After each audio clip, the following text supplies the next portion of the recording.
West Coast. It's a Friday night CEBL doubleheader, and tonight it's the Montreal Alliance and the Vancouver Bandits.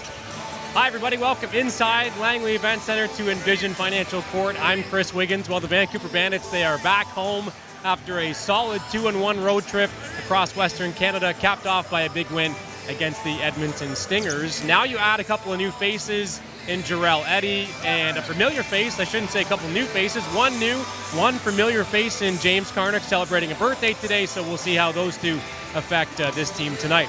Meanwhile, the Montreal Alliance, they are looking to bounce back after a road loss in Niagara, and if you can't tell already, it is country night here at the LEC, so it's a good time to send it across the floor to the two on the call tonight. And we say howdy to our partners. It is Andrew Savory and the coach, Cheryl John Paul.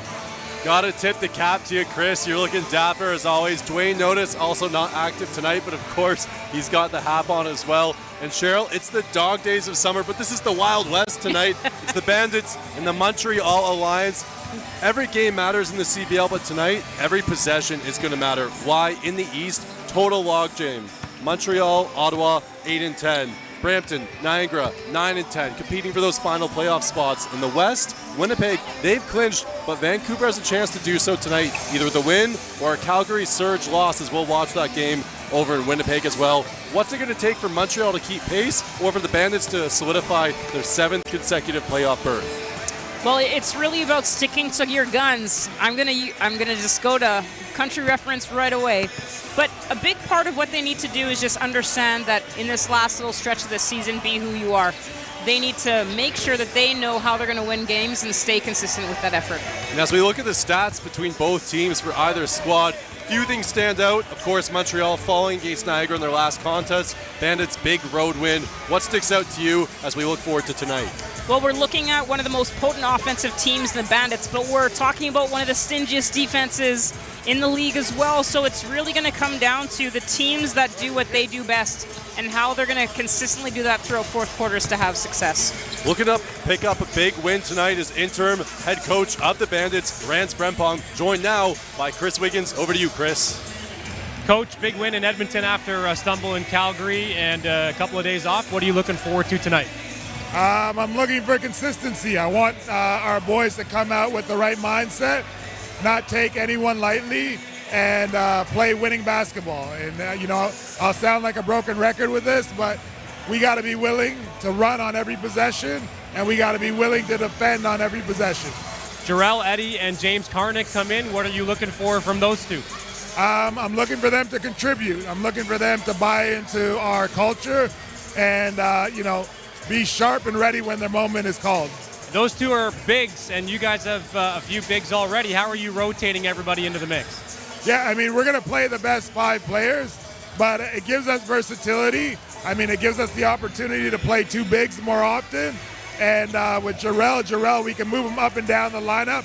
He can play a little bit of 3 as well. Appreciate the time. Good luck tonight. All right, there is head coach of the Vancouver Bandits, Rance Brempong. Guys, back to you. Thanks so much, Chris. Run and gun offense tonight for Rance Brempong. Spoken like a true cowboy. Can't wait for this one tonight. It's the Alliance and the Bandits. Tip-off right around the corner, Cheryl. Don't go anywhere. You're watching CEBL on CBC Gem, YouTube, and CEBL Plus.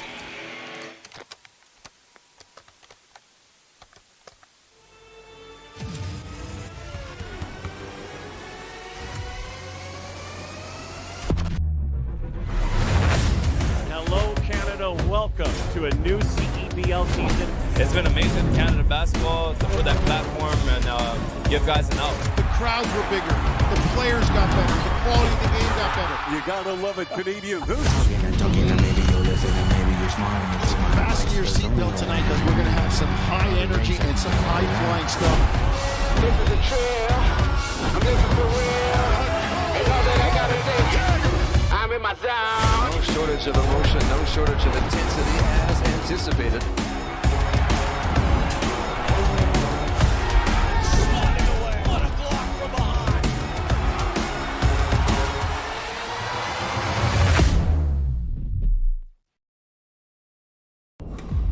You don't just fuel your body, you fuel your drive.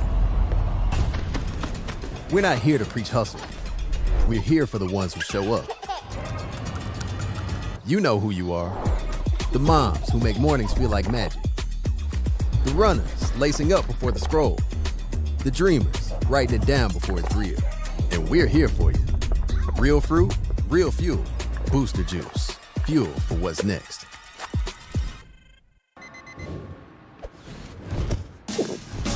What keeps me going? Under the heat of the sun or in the heat of the moment.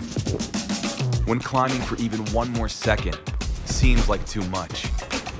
Whether you're reaching for your goal or busy setting new ones, everyone hits their limit, but that limit has a reset. Scientifically formulated to hydrate faster in the moments that matter. Electrolyte, instant hydration. Welcome back inside Envision Financial Court at Langley Events Centre. It's country night between the Bandits and the Alliance, just moments away from tip-off. Cheryl, you've picked a few keys to the game for both sides, presented by CDIC. First, for the visitors, the Montreal Alliance. Three-point battle. They don't want to get into one. You're talking about one of the most potent three-point shooting teams in the league in the Bandits. So for Montreal, it's sticking to what they need to do to get good scoring looks. Maintain momentum. Get your defense to create the runs. We're talking about the second best defensive team in the league. So despite their scoring woes at times, they've been able to get the job done defensively and finish strong. Right now, they're second in CBL in turnovers, and the Bandits can thrive on the turnovers. So they need to make sure, take care of the basketball, don't get into these let's shooting contests, and making sure that they stick to their defensive guns. And for the home side, the Bandits coming in, picking up a big win in Edmonton. How do they continue that tonight? Your keys presented by CDIC. As Coach Rand said, set the tone early and run. They don't have the lineup right now that they have to keep 5 guys on the floor for extended minutes, so they're going to have to come in and get the job done. Fight for home advantage. It is still in their power to be able, they're not waiting for other teams to do other things. They can host a playoff game and they can finish first. They just have to make sure that they understand the importance of winning this home game in fourth quarter battle. That last game against Edmonton, they scored 112 points. 3 of the 4 quarters, 30-plus points, but that 17-point second quarter, that's what they have to avoid in tonight's game. 65 points from the Bandits between the trio of Tevin Brown, Shamar Gibbons, and of course, Mike Mulder. Biggest game of the season as we look at the starting lineups for either squad. It's a packed house here at Country Night, and starting with the Montreal Alliance, you have Kevin Osawe, Prince Odro, Wando Chukwuenyo, Lou Williams III, and Trent Johnson. And for the Bandits, John Knight III, Jarkel Joyner, Tyree Samuel, Tevin Brown, and Lloyd Pandy, the defensive anchor at that guard position. It's going to be a fierce battle tonight. Montreal looking to hang with these Bandits. And for Montreal, you've outlined a key player to watch tonight. Who do you got?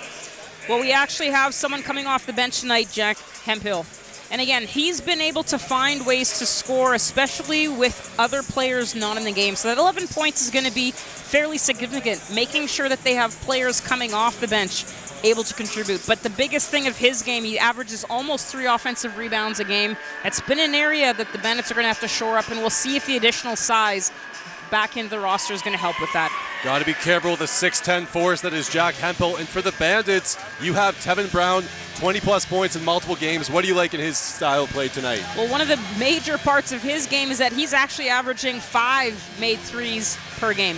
And when you have someone who can knock down some of those shots, you have to defend him a certain way, which then allows everyone else to do their work. So he's moving, he's getting good shots, he's taking good shots, and he's been Mr. Clutch. Maybe not knocking down that last shot, but the first 3 or 4 right before then, he's getting the job done and keeping them in games. Has not hit yet a target score winner for Vancouver, but you get the feeling that tonight could be the night, but Montreal can have something to say about that as we look to the head-to-head. Montreal, of course, coming in 1-4 in their last 5. Vancouver 2-3. Both teams looking to be in the win column. Tonight's tip-off is presented by Spalding, the official game ball of the CEBL. Spalding, presenting partner of tip-off, just seconds away as we gear up for this one. Tevin Brown repping the new camo threads in partnership with Realtree. Authentic foliage pattern down the side. You can see it, some orange trim. Montreal locking their pinstripe navy with that light blue and red trim as well. And our officials tonight, crew chief Wasim Husseini, umpires Trevor West, as well as Jackson James. It's going to be a great one for Vancouver. Looking to stay in that win column after defeating Edmonton as the tip-off goes to Montreal.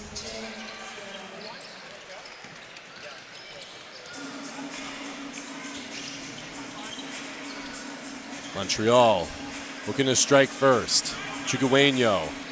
Odro, former Honey Badger, getting the start here tonight. Inside, wide open, defensive labs. That is not the look on the defensive end Coach Rands wants.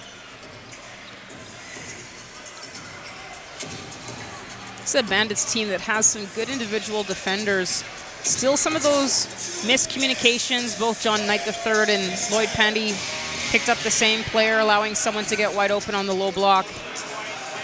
Missing a short one was Pandy. Osawe with the board in his second year with the Alliance. Scoring average a little bit up this year as here's Williams III.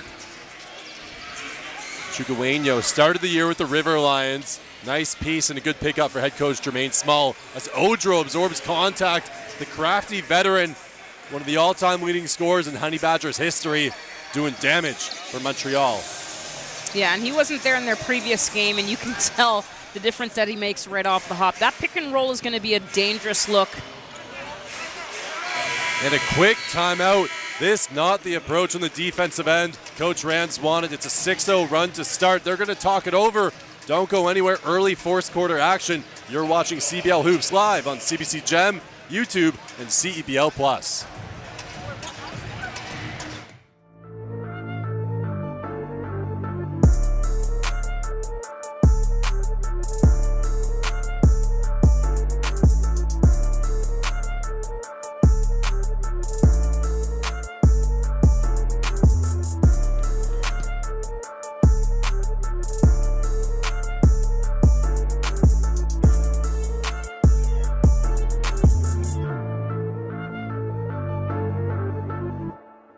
The CDIC was established by the Government of Canada to protect deposits in case of bank failure. Coverage is free and automatic when you bank with a member institution. Whoa. Thank you. That's my job. So you were saying... Protecting your deposits, that's what we do.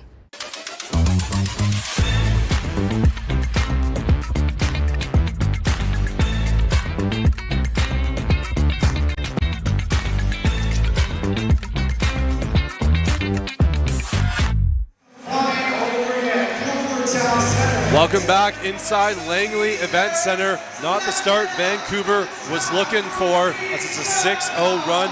Few looks at the rim, courtesy of the Alliance, and it started on the defensive end. We'll see what they got coming out of the timeout. Of course, tonight's Western Conference game presented by our friends at Cal Tire, the presenting partner of the Western Conference. Vancouver coming in with 11-7 record, trailing by one game of these Sea Bears with a 12-6 record. They've already clinched their spot, the second team to do so after the Scarborough Shooting Stars, who's Cheryl. Scarborough 15-3, on pace to potentially have one of the best records in CBL history, if not the best. Well, there's definitely some challenges presented by each team. Scarborough's a team that just has so many different weapons in different ways and obviously playing really well at home. But it's going to be important for both this team as we see a little bit of a 2-3 defensive set. Quick pickup there for Montreal. Williams III in the corner. A lot of activity here for Montreal, forcing tons of turnovers. Vancouver commits the fewest turnovers per game, but right now, searching for their first bucket. Still a lid on the basket. Chigueño. Odro is trying to set the screen, frees him up. Doesn't go. Rand's telling them, pushing the tempo. He wants that run and gun. It's country night after all. Here's Knight III. Turnover charge to Vancouver, starting to rack up right now as we look at the stats so far. Already, that's their third.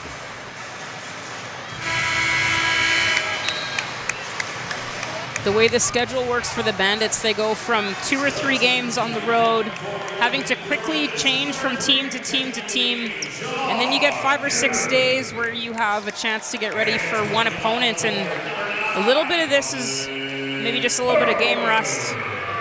We saw this a little bit in their previous game at home where it just seemed like things didn't click quite until the third quarter, and then things got rolling, but This is a Montreal team that's, again, being able to maintain this momentum.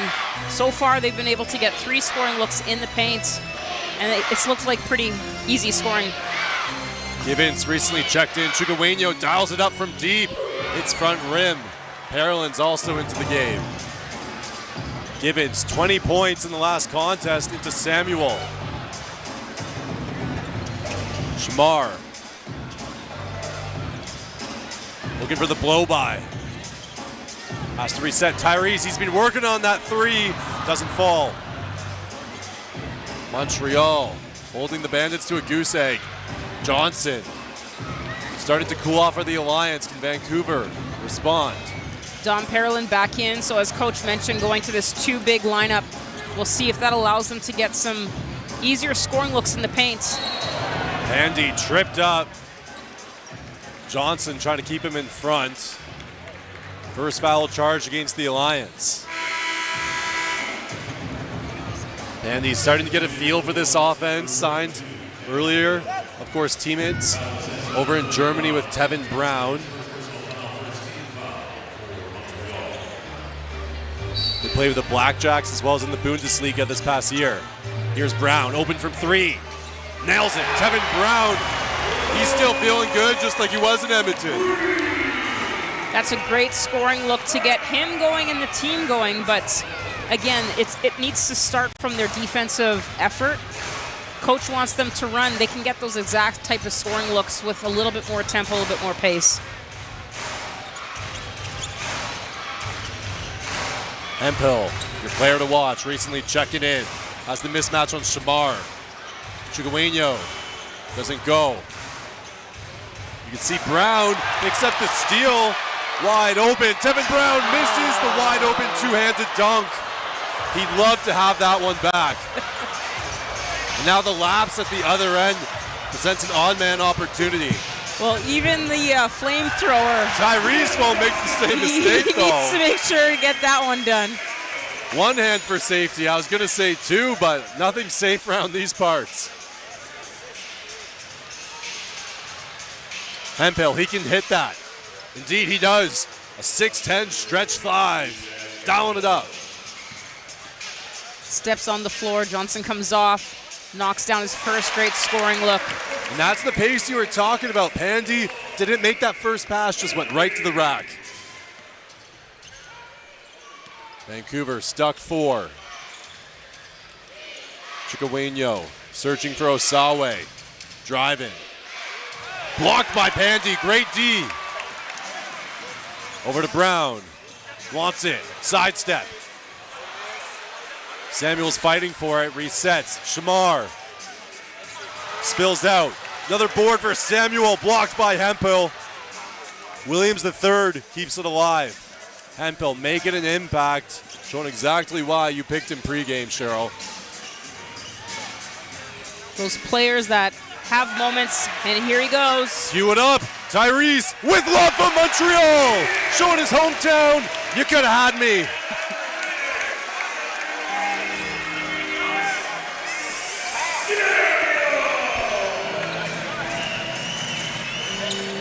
Here's Chukwuemeka. Over to Odro.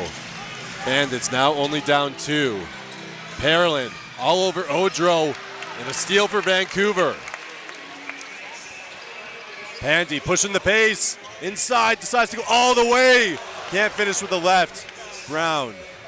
Time still on the clock. Samuel from deep. Good looks here for Vancouver. And a steal. Shamar, they need it. Can't get it to fall. That's going to be a foul charge against Pandy. And hey fans, scan the QR code for your chance to win the ultimate CEBL finals trip, courtesy of redtag.ca. You can score round-trip flights, a 2-night hotel stay, and courtside seats to the CEBL finals. Visit cebl.ca/redtag for more details. And making his Bandits debut, repping number 7, is Jarrell Eddy, the former Washington Wizard, Chicago Bull, Phoenix Sun, and Boston Celtic. 34 years young, played in Venezuela. Let's see what he has.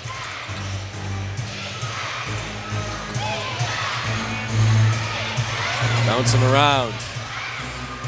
Looking to gather. Carolyn all over Lefebvre. That doesn't go. Carnick, the birthday board, also into the game, gets his first board. Givens. Eddie's got a quick trigger. First shot as a Bandit, he hits it. Jarrell Eddy. With Miller Kopp heading to the NBA Summer League, that ability to catch and shoot and the player that you're going to create scoring looks, that's a great indication that that three-point shot is going to be coming from Jarrell Eddy. Lefebvre wide open underneath the hoop. Moving really well without the basketball again. Taking that second defensive rotation has always been a little bit late for the Bandits, and Montreal's able to find that soft spot behind the help side defender. Back and forth they go. Carnick, for his first of the season, goes right at Hempel. Great principle verticality defense right there.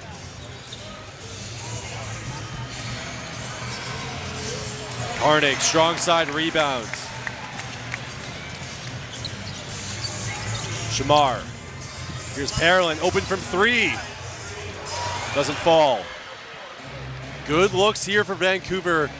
The pace starting to favor them. They're only down one. We talked about how they made 30 points per quarter, 3 of their 4 quarters of that last game against Edmonton. Those shots were dropping.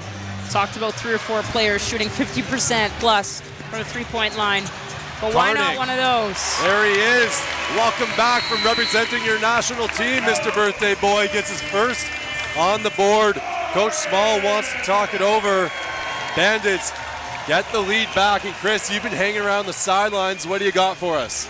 Andrew, you were talking about Jarrell Eddy making his debut for the Bandits, and you mentioned the NBA resume with Boston and Chicago, Phoenix, and Washington. But what fans might not know is that his basketball story has really been written after the NBA. Over the last decade, he's built a very well-traveled career in pro basketball, playing in countries, you mentioned it as well, across Europe and the Middle East and the Americas, along with winning some championships, MVP honors, and developing a reputation as a veteran leader. You're seeing that presence here tonight. He's up and loud in timeouts, and he made his first basket as a Bandit. Actually, fun story, he played for the same Romanian team as Mitch Creek and won a championship there too. I asked him pregame, he said, nah, that's just a coincidence. So shows again how small this basketball world is. Guys, back to you. Very small world indeed, and Chris, we were talking about it. Jarrell Eddy, also former teammates with Mike Mulder, spent some time in the Chicago Bulls organization, the Windy City Bulls. I've yet to see Mulder, of course, tonight, but basketball is a small world. Jarrell Eddy looking right at home, hitting his first shot, Cheryl. Well, it's been an interesting, you mentioned this in the podcast when you and Chris were chatting with GM Kyle Julius, and the variety of lineups that we're going to see throughout the season are not necessarily going to be positional to positional, and we're going to see this too big to too big lineup where we had Carnick, Samuel now on the floor with Parolin stepping off, and they've been able to get the transition scoring looks by dominant defensive rebounds. We've seen Dom Parolin's game improve. He's doing a much better job pursuing the defensive rebound, and with Carnick off the rim, starts the next stretch. This is where their guards can get ahead of the ball and play with a little bit more speed. We see Jarkel Joyner, who is one of the fastest players that we've seen. And for him to get going, those defensive rebounds are going to be critical for him. Hey fans, Cal Tire is a proud partner and tire expert of the CEBL. Shop top tire brands and have peace of mind with Cal Tire's price match guarantee. Shop and book at caltire.com. Johnson, 3 seconds to work, hands it off, have to put it up. Chicoeño, high arc and tray, doesn't fall. Joyner. Resetting. Joyner goes right to the hoop, can't get it to go. Carnick, nice touch around the rim. He's up to 4 points. That pick and roll is going to be deadly, especially knowing that you've got 2 players that can play at the rim. And a huge piece to the puzzle that Rand Brempong has inherited from Kyle Julius, who has now joined his CBA club overseas over in Tianjin, and Rand's the interim head coach. Kyle's still the general manager of this team, making moves behind the scenes, bringing in Carnick, who made his Bandits debut in 2022. back for another year in the black and orange. But tonight, it's all camo. Well, what's interesting about this matchup is this is a team that, this is the first time these teams are meeting this season. And again, because we have so many players new to the CEBL, it's not necessarily like, oh, well, it's from last year's game. So with Coach Rands and his staff, they've been really the team that's been able to say, this is how we're going to do things. Not necessarily trying to replicate a game that they played maybe earlier in the season. So it is a clean slate. They've got a 16-13 lead with 40 seconds left here in the first quarter. Bartholomew, former Duck, playing the guard with Chukwuenyo and into Hemphill. Hemphill rises, doesn't go. Slight differential, game clock, shot clock. Eddie. Joyner, the conductor. Gonna kill some time. Holding for the final shot.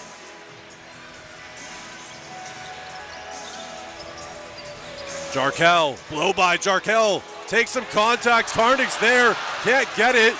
At the board for a moment. There's going to be time to work with here for Vancouver.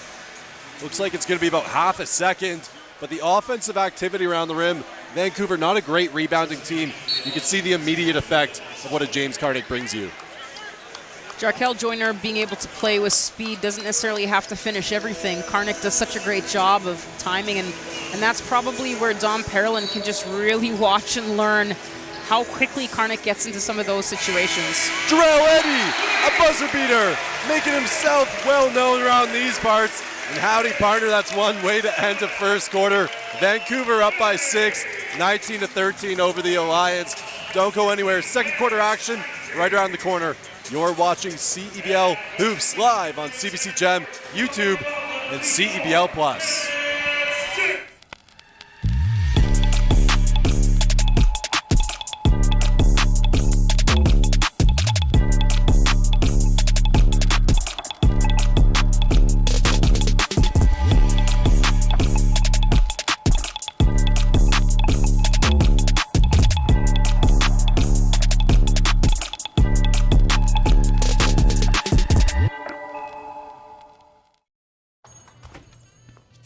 Max now has more? Oh yeah, like up to 90 new prizes of $100,000 on every draw. Yeah, right. And aliens exist. What? Lotto Max has more prizes? Yep, that's more chances to win. Sure, and horses can fly. No way. Cool. Let's bring it on. It's game time. It's showtime.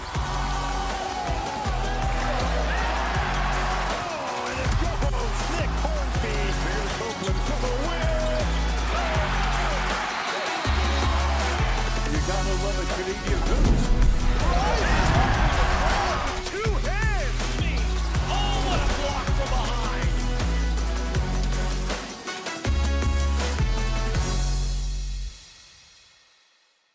Welcome back to Envision Financial Court inside Langley Events Centre. It is country night here at LEC and joined by Canadian country superstar, singer-songwriter JoJo Mason sang the anthem tonight. I know you've supported the Bandits before. How's the night been so far? Oh my God, unbelievable. I get to bring my little man out here. So being in the community, doing the thing, enjoying some sports, man, love it. Hey, a local guy, live in White Rock, and you mentioned community. You're a big community guy yourself. This organization is too. How great is it for you to be enriched in this community tonight? Man, as a kid growing up, you show up to events like this. You never dream that you're going to be the guy doing the anthem and doing this. So being a part of this community, man, happier than ever, brother. What's new with you? Tell me about some new music. I got a new single out right now. It's called Need to Know. You can find that anywhere you stream your music, man, and big things coming in the next year. Appreciate it. He's going to be a free agent pretty soon, so pick this guy up. There is JoJo Mason. Appreciate the time, man. Appreciate you, brother. All right, we'll send it back to you guys. Thanks so much, Chris. JoJo Mason doing a phenomenal job with the national anthem tonight, and he said need to know is a need to listen, and for Vancouver, looking to reward him with a dub tonight, but Montreal playing some stingy D, another turnover. Inside to Odro. Hemphill nails it. His second three of the night. He came onto the floor in the first quarter, knocked down that shot, starts the second quarter, knocks it down again. Mulder can't get back in time, misses the gimme. Here's Hemphill, easy board. Coach Rand's thinking about the timeout, elects not to take it, gonna let him play.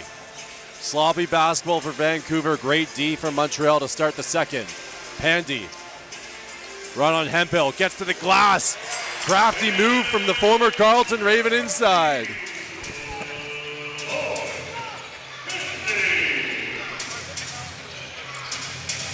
Slim lead for Vancouver, up 3.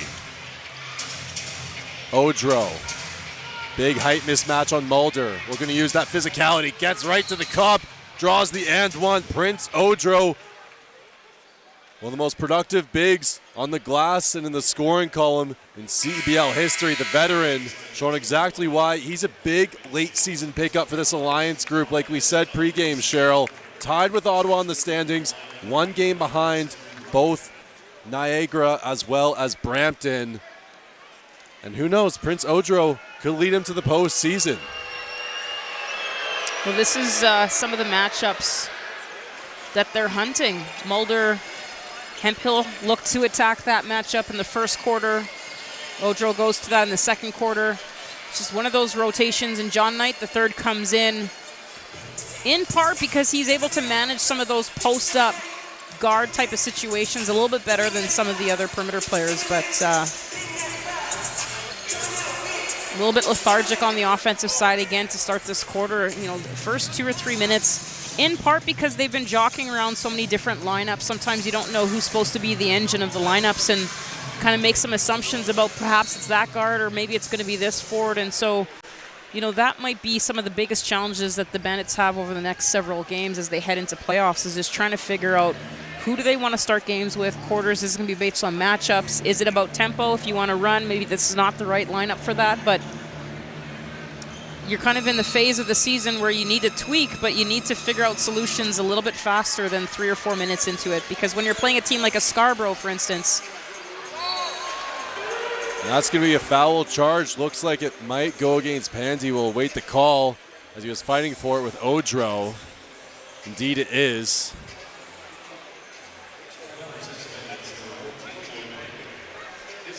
Fans, New Era is the exclusive game uniform partner of the CEBL and all 10 of its teams from coast to coast. Pick up your official replica jerseys now by visiting CEBL.ca as Odro going to work here in the second quarter.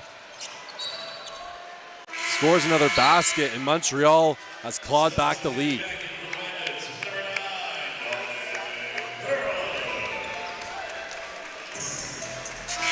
Pearland's going to come in for Pandy. Hemphill coming in, taking off Johnson. One of the rotational issues that the Bandits have had in some of the past games is just when Pandy gets into foul trouble, who comes in and steps up. So they've gone to this 2-big lineup now with Dom Pearland back in. And Pearland found himself under the hoop, tried to finish, couldn't. Right by John Knight III. That's Chickawayno exploding to the rim. Maintaining momentum. Montreal now started both quarters with 2 or 3 really good scoring looks inside the paint. And then they kind of let that slip away. So we'll see if they can maintain this. And obviously getting steals is definitely a great way to maintain your momentum. Osawe right to the hoop. And Montreal off and running full force. They're up 6 in a hurry, not even 3 minutes done in the second quarter. Coach Rands wants to talk it over. Vancouver in a 6-point hole. Don't go anywhere. We got lots more right around the corner. You're watching CBL action live on CBC Gem, CBL Plus, and YouTube.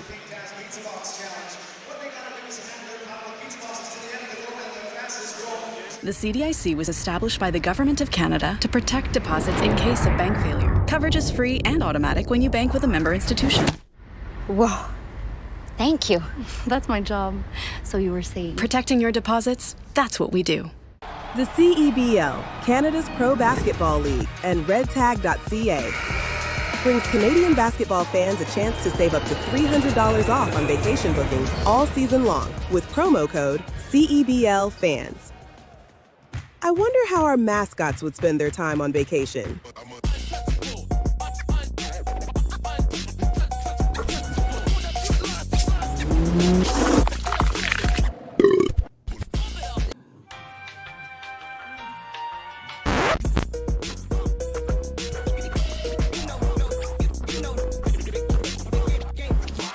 Book today with Red Tag and save $300. RedTag.ca. Welcome back to second quarter action here at Envision Financial Court at Langley Events Centre. It's country night. Anything can happen in the Wild West. And Cheryl, if I had told you that in the second quarter Prince Odro would have a game-high 9 points, I don't know if you would have believed me. But this is what a former CEBL champion does. He comes in, he plays within himself, 4 or 5 from the field, a block as well, 5 boards. He's playing bigger than anyone else tonight. Well, 20 points in the paint out of their 27 scores so far. They're sticking with their game. They've taken 8 threes, 2 for 8 from the three-point line. The Bandits 3 for 11, and that's definitely an identity piece. They need to be able to knock down. But right now, the timeout as a result of a 9-0 run by the Alliance, and we'll see if their defense can maintain this. So this is where they forced another turnover in this 2-3 zone here. Dom decides to attack that. Not able to capitalize. A little bit soft zone in the middle there, but that's a shot that you need to knock down. It's not just the shots he blocks, it's the shots he changes in Prince Odro. Inside of Hemphill, post to post, great pass, great look, and a better finish from Osawe. 16-2 to start the quarter for Montreal as Tyrese gets back on the board.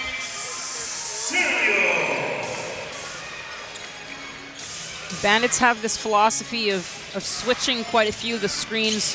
Shamar Givens is getting stuck kind of on a little bit of a bigger check when he gets into the corner. That's been a little bit of a costly issue for them, so we'll see if he can either get himself out of that switch or the defensive rotation has to happen a little bit faster. But we've seen 2 or 3 different scoring looks where he's just a little bit of he is quite a bit of a smaller guard when it comes to that type of situation. Kick out from Odro to Chigueño. Late clock buzzer beater for Blondeau. Great team basketball from the Alliance. And that's what you expect from a group coached by a 2-time CBL Coach of the Year in Jermaine Small. Former head coach of the Stingers for their championships. Here's Knight III exploding to the rack. Able to duck around. Clever move from John Knight.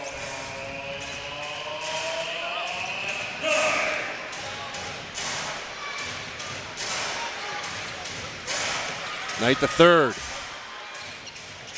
Try to keep Chigueño in front of him. It's here to Osawe. Has the size mismatch on Givens. He's going to have to step up. Osawe pulls up. Nails it. Just shoots right over the top using the mismatch. Knight III out of control. Great defensive read by the Alliance. Getting back was Chigueño. And the former River Lion returns home and playing big minutes for his hometown CBL club this year. A really nice midseason pickup for Jermaine Small. During warm-up, we saw John Knight III attack the rim, and the question was, who would make the life choice of stepping in on that? Chigueño made that choice, and he's coming off the floor. He might need to recover from that charge. Lightly winded. I'm sure he'll be back. Lots more basketball right around the corner. Here's Williams III. Givens fighting with Hemphill. Had his arm locked on him. That's definitely going to be a foul card charged against Givens. Don't miss it this year. Lotto Max is giving you even more chances to win with new prizes of $100,000 every draw. Get your Lotto Max ticket now. You must be 18 plus to participate. Inside to Odro. We're going to take the rookie to school. The fader from Odro, and skying up among the rafters was Williams III. Can't get it to fall. Vancouver looking to run. Tevin Brown right to the hoop. They get it to go 3-on-1, finish to perfection.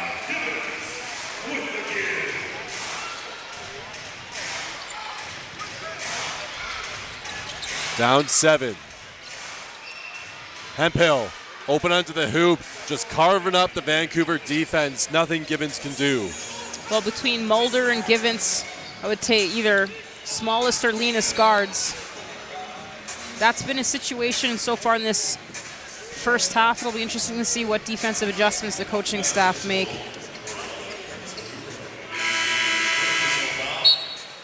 For Vancouver, this is going to be their first opportunity at the free throw line. And for either team, just one free throw attempted prior to this juncture. Of course, that one by Odro. It's been a defensive clinic, both teams being responsible. Vancouver a little bit careless with the basketball, up to 6 turnovers on the comeback trail, down 9. Some of those turnovers are happening so early in the defensive series or within the offense, the first few seconds of the offense, that there is no time to draw contact. So Shamar Givens was showing his arm before to a ref to prove that he had been fouled, and now the same proof is an injury that he's going to have to go take care of. So Jarkel Jonas steps in while Shamar just gets band-aided up there.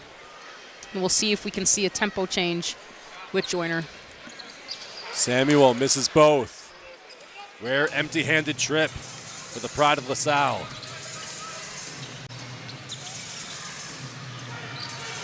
Bartholomew gets it to Johnson. Wide open, Bartholomew. Time, space, bucket for Keyshawn. First double-digit lead of the game for Montreal.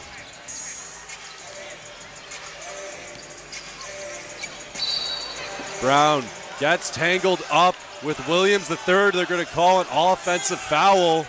It's going to be a moving screen against Samuel. That's going to bring him out of the game as Karnick checks in. Wheels started to come off the carriage here for Vancouver. And Cheryl, this is a dangerous juncture. Halftime, just 3:40 away. Second quarter against Edmonton, we talked about being one of those blemishes on a very high-scoring game, and we're seeing a little bit of that lackluster play here in the second. And, you know, both teams make a few adjustments. It's about which ones stick. This has been, again, that small guard, the ability to elevate over, getting as deep as they can, paint touches. Now, a lot of other teams, and especially for the Bandits, once they get into the paint, they often kick it out for the three-point shot. And there's just the kick. like that. There you go, Cheryl. You saw it coming, telling the future. And 3 for 3 is Jarrell Eddy in his Bandits debut from the land beyond. Hemphill driving on Parolin. Pure, nice little midi with the baby hook. Down 13. Jarkel, quiet game for Joyner thus far. Vancouver shooting just 36%. Here's Tevin Brown. Spills out. We're going to call an air ball. Chickaweno going to check back in. Recovered from that charge they took early in the game. Lou Williams, a third, taking a seat. 13-point lead here, 2.5 minutes left in the second quarter. For the Bandits, they just need to gain some momentum here, get a clean defensive stop. Right to the basket and tons of contact. Nice putback by Johnson, but the foul's on the first shot. As getting right to the hoop, dribble penetration. Montreal, they've gone into the basket. They've kicked it out for 3 when necessary. Everyone contributing throughout this group, outscoring Vancouver's bench 19-13. Well, for Montreal, if they were going to try to outshoot the Bandits right now, they would have really not benefited from that. If you look at it, they've stuck to the game plan so far. They are trying to get deep in the paint, force the bad rotation, and that last three-point shot that was hit was the shot that they have to make. They don't have to come down every third or fourth possession. Wide open kick, knock it down. Shot that's created by a bad defensive rotation, and they're just taking advantage of miscues and mistakes that the Bandits are making on defense. First miss of a CBL tenor from Jarrell Eddy. Vancouver looking to put together 2 strong minutes. Bartholomew has Hempel wide open onto the hoop. Extra pass. The patience to Lefebvre. To Hempel. Can't finish, and going down hard is Karnik. Wants to have words with Hempel. Don't think there was any malicious intent. I think it was more the impact that ignited James Karnik. Cooler heads are going to prevail here. Some arms get tangled as we get a second look. It was a nice pass. Yeah, no ill will there, but James taking the brunt of it. Montreal has no interest in getting involved in any misdemeanor. Up 14, a healthy lead.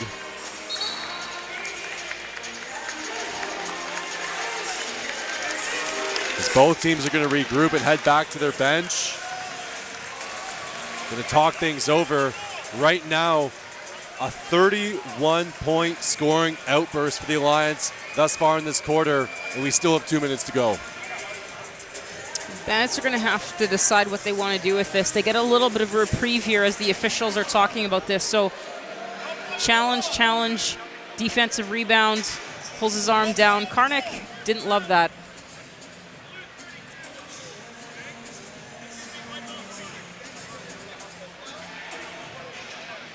As we await the results from the officials here, Wasim Husseini instructing the table. So they're saying technical fouls assigned to 2 different players. Karnik, one of them. They cancel each other out. So they're going to go for the situation before. And again, players getting into each other's faces, having a conversation. But again, what do you do with this? Do you come out with some fire? Defensively, do you get after things a little bit? Do things get chippy? I mean, this is kind of where the Bandits have to decide what to do with this. Karnik comes in with that kind of experience where he can get upset pretty quickly but can recover pretty quickly. We'll see. And Joyner right now scoreless. We talked about Jarkel, his scoring numbers have dropped a little bit. He's been in and out of the starting lineup. Sometimes best as a secondary weapon. Team starting to game plan for him. Can his offense be the spark that they need right here at the end of the second quarter? Tough pass from Parolin, telegraphed it a little bit. Things out of sync for Vancouver, not playing with the tempo that Coach Rands was asking for pregame. They've struggled with this zone offense. They get inside the paint and they're not quite sure what to do with it. And again, when you go with this 2-big lineup, drawing contact as Jarkel heading to the free throw line for his first trip of the night. Slowing things down, talking things over. This team looking to huddle up. Jermaine Small searching for an explanation, disagrees with the call. Jarkel ends up at the line regardless.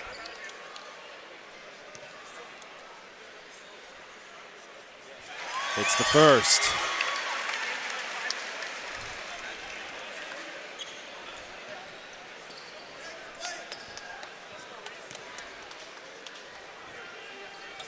Two for two for Jarkel. Tyrese checks in for Karnik, getting a little bit of attention on the sidelines. You can see it looks like the pinky or the ring finger getting taped up, potentially taped together, as often happens in basketball when they get jammed.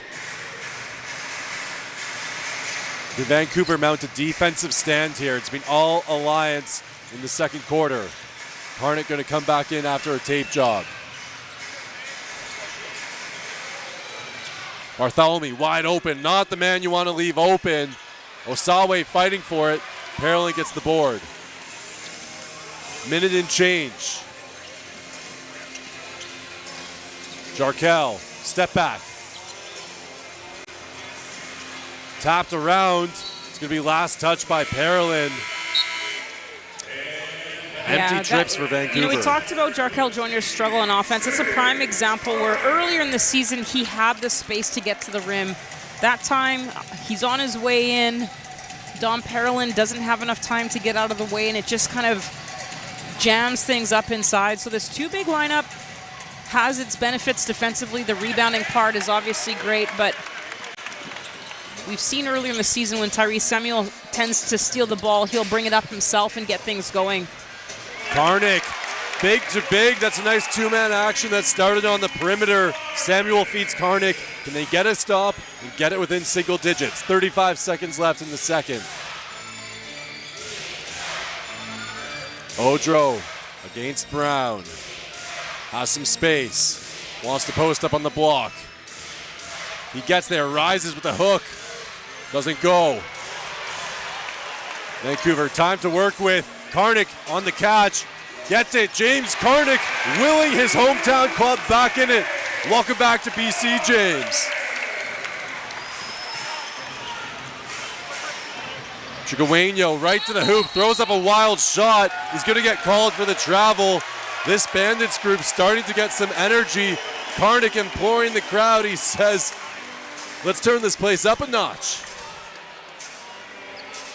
1 second to work with.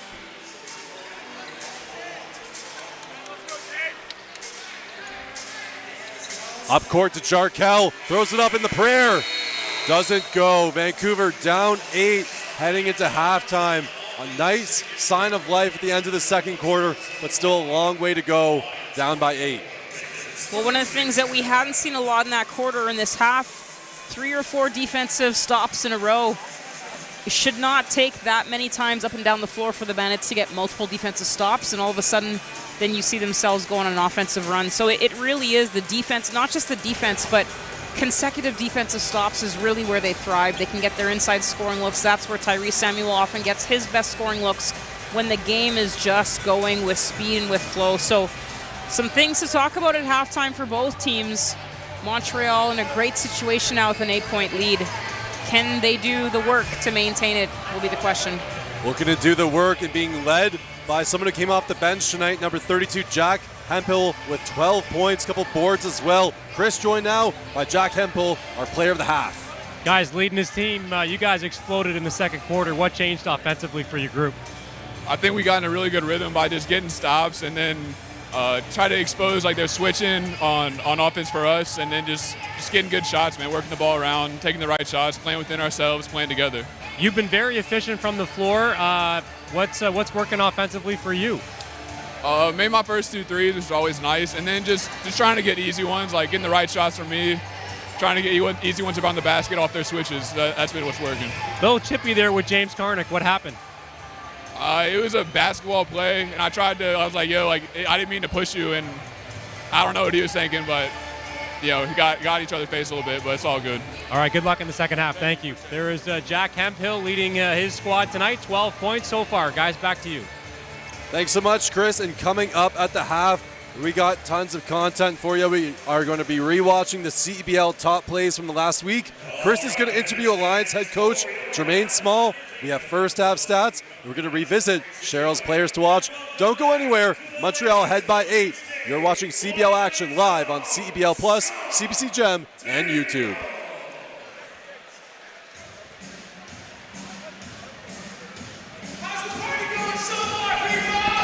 Okay, now we got Jermaine.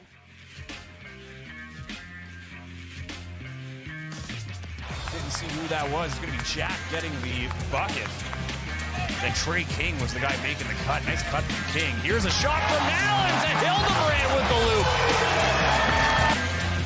They've matched Winnipeg and knocking down 3-point shots. Just a wrap on Shaney. The turnover is forced there. Arms gives it up to Ruggsy. And it's a double-digit surge lead. Back out to Salway. Williams in third, around the protractor. Battered and bruised. Montreal has been weathering the storm. With the swing, right there on Salway with the dribble drive. Morton to Salway there, finding Lou Williams in the bias. Givens in his lap, pulls up baseline, done. Martin knocks it down. And ladies and gentlemen, we've got ourselves a tie game. 5 to shoot. Osawe drives into the paint, falling away and gets it to go as the shot clock or the game clock at the second quarter. 6 to shoot. Picked up by Tillman. Running out of time. And gets it just in time. And 1. How about Tillman here? Doesn't panic. The veteran gets the ball. He knows the clock's running down. Gets the tape, knocks it down. Right now, it's Lee Lamont swings it over. Kayo streaming down the lane. And a putback by Chuente underneath, and they're going to count it. Hear that. Yeah, that was good and on time on the tip. And what I love about it is everybody was thinking the same thing, and guess what? Edmonton now with the ball. It's Davis Jr. working on Osborne. Met Tillman, not a guy you want to meet. Tough shot and a nice putback for Edmonton. My goodness. Again, being casual. Ahmad behind the back. Passes one. Jordan. Chuente. Wins it for Niagara. The throwdown. The showdown. 98-89. Niagara snapping. From Niagara, the Riverline's taking it. Don't go anywhere. You want to hear what they have to say right after this. You're watching CEBL Basketball live on CBC Gem, YouTube, and CEBL Plus. Back to Hunter, who's been controlling this offense this afternoon. Muntu, this time he'll shoot it long. Thomas is batted around, and Flowers absolutely throws it down. Poster, one more at the line coming for Flowers. Yeah, and we're about to see that highlight. Thomas was not able to grab that. What keeps me going? Under the heat of the sun or in the heat of the moment. When climbing for even one more second seems like too much. Whether you're reaching for your goal or busy setting new ones, everyone hits their limit, but that limit has a reset. Scientifically formulated to hydrate faster in the moments that matter. Electrolyte, instant hydration. The CDIC was established by the Government of Canada to protect deposits in case of bank failure. Coverage is free and automatic when you bank with a member institution. Whoa, thanks. That's my job. Protecting your deposits, that's what we do.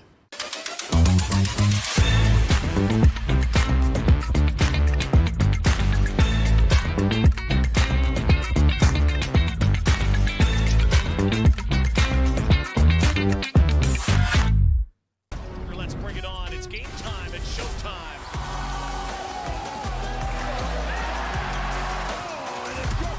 Nick Hornsby. Here's Oakland for the win. You gotta love a Canadian boost. Two hands. Me. Oh, what a block from behind.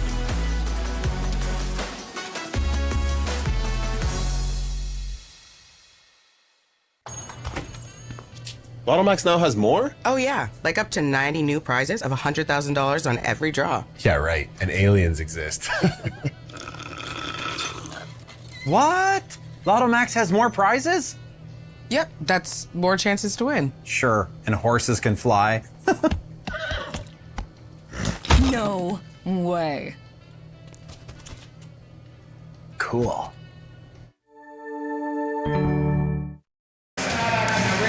Halftime at Envision Financial Court at Langley Events Centre. It's country night, and the Bandits find themselves in an 8-point hole. It's a tale of two quarters, Cheryl, as we look at the highlights from the first half. Vancouver aggressive on the glass in the first quarter, but then in the second quarter, it was all Montreal in the paint.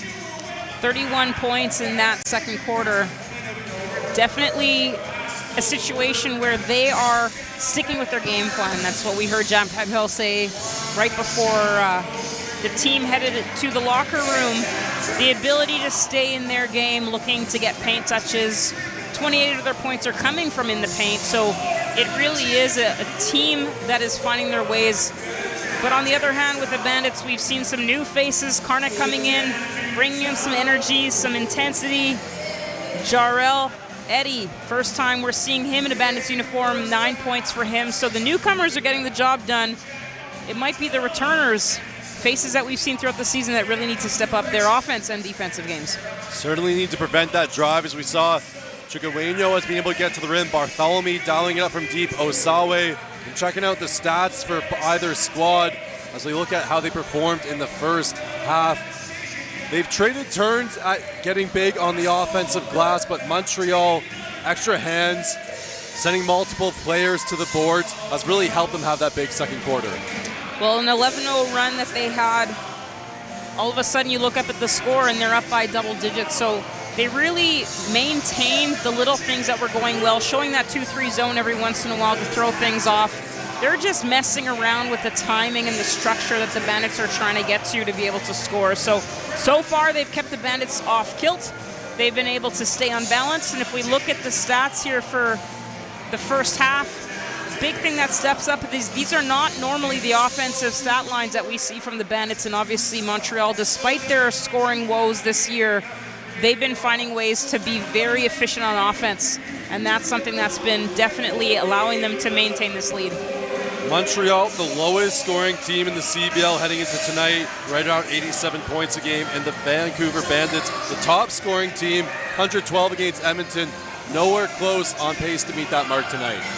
Well, we've seen them score 30, 35 points per quarter. So if you're Montreal, you're saying, listen, don't awake the dragon.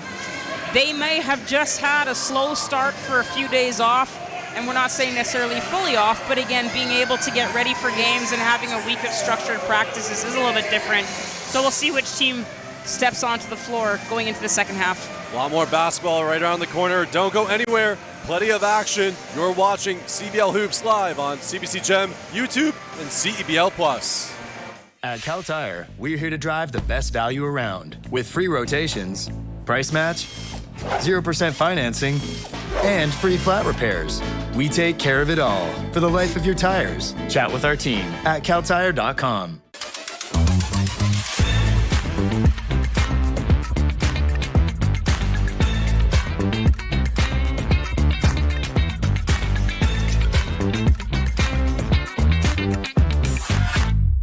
The CDIC was established by the Government of Canada to protect deposits in case of bank failure. Coverage is free and automatic when you bank with a member institution. Whoa, thanks. That's my job. Protecting your deposits, that's what we do.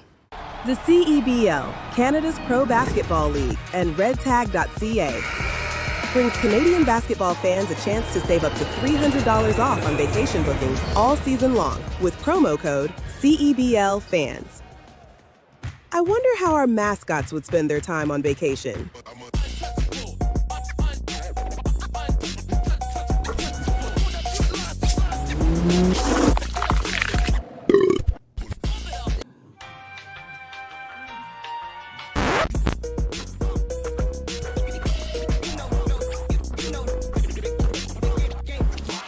Book today with Red Tag and save $300. redtag.ca. What keeps me going? Under the heat of the sun or in the heat of the moment. When climbing for even one more second seems like too much.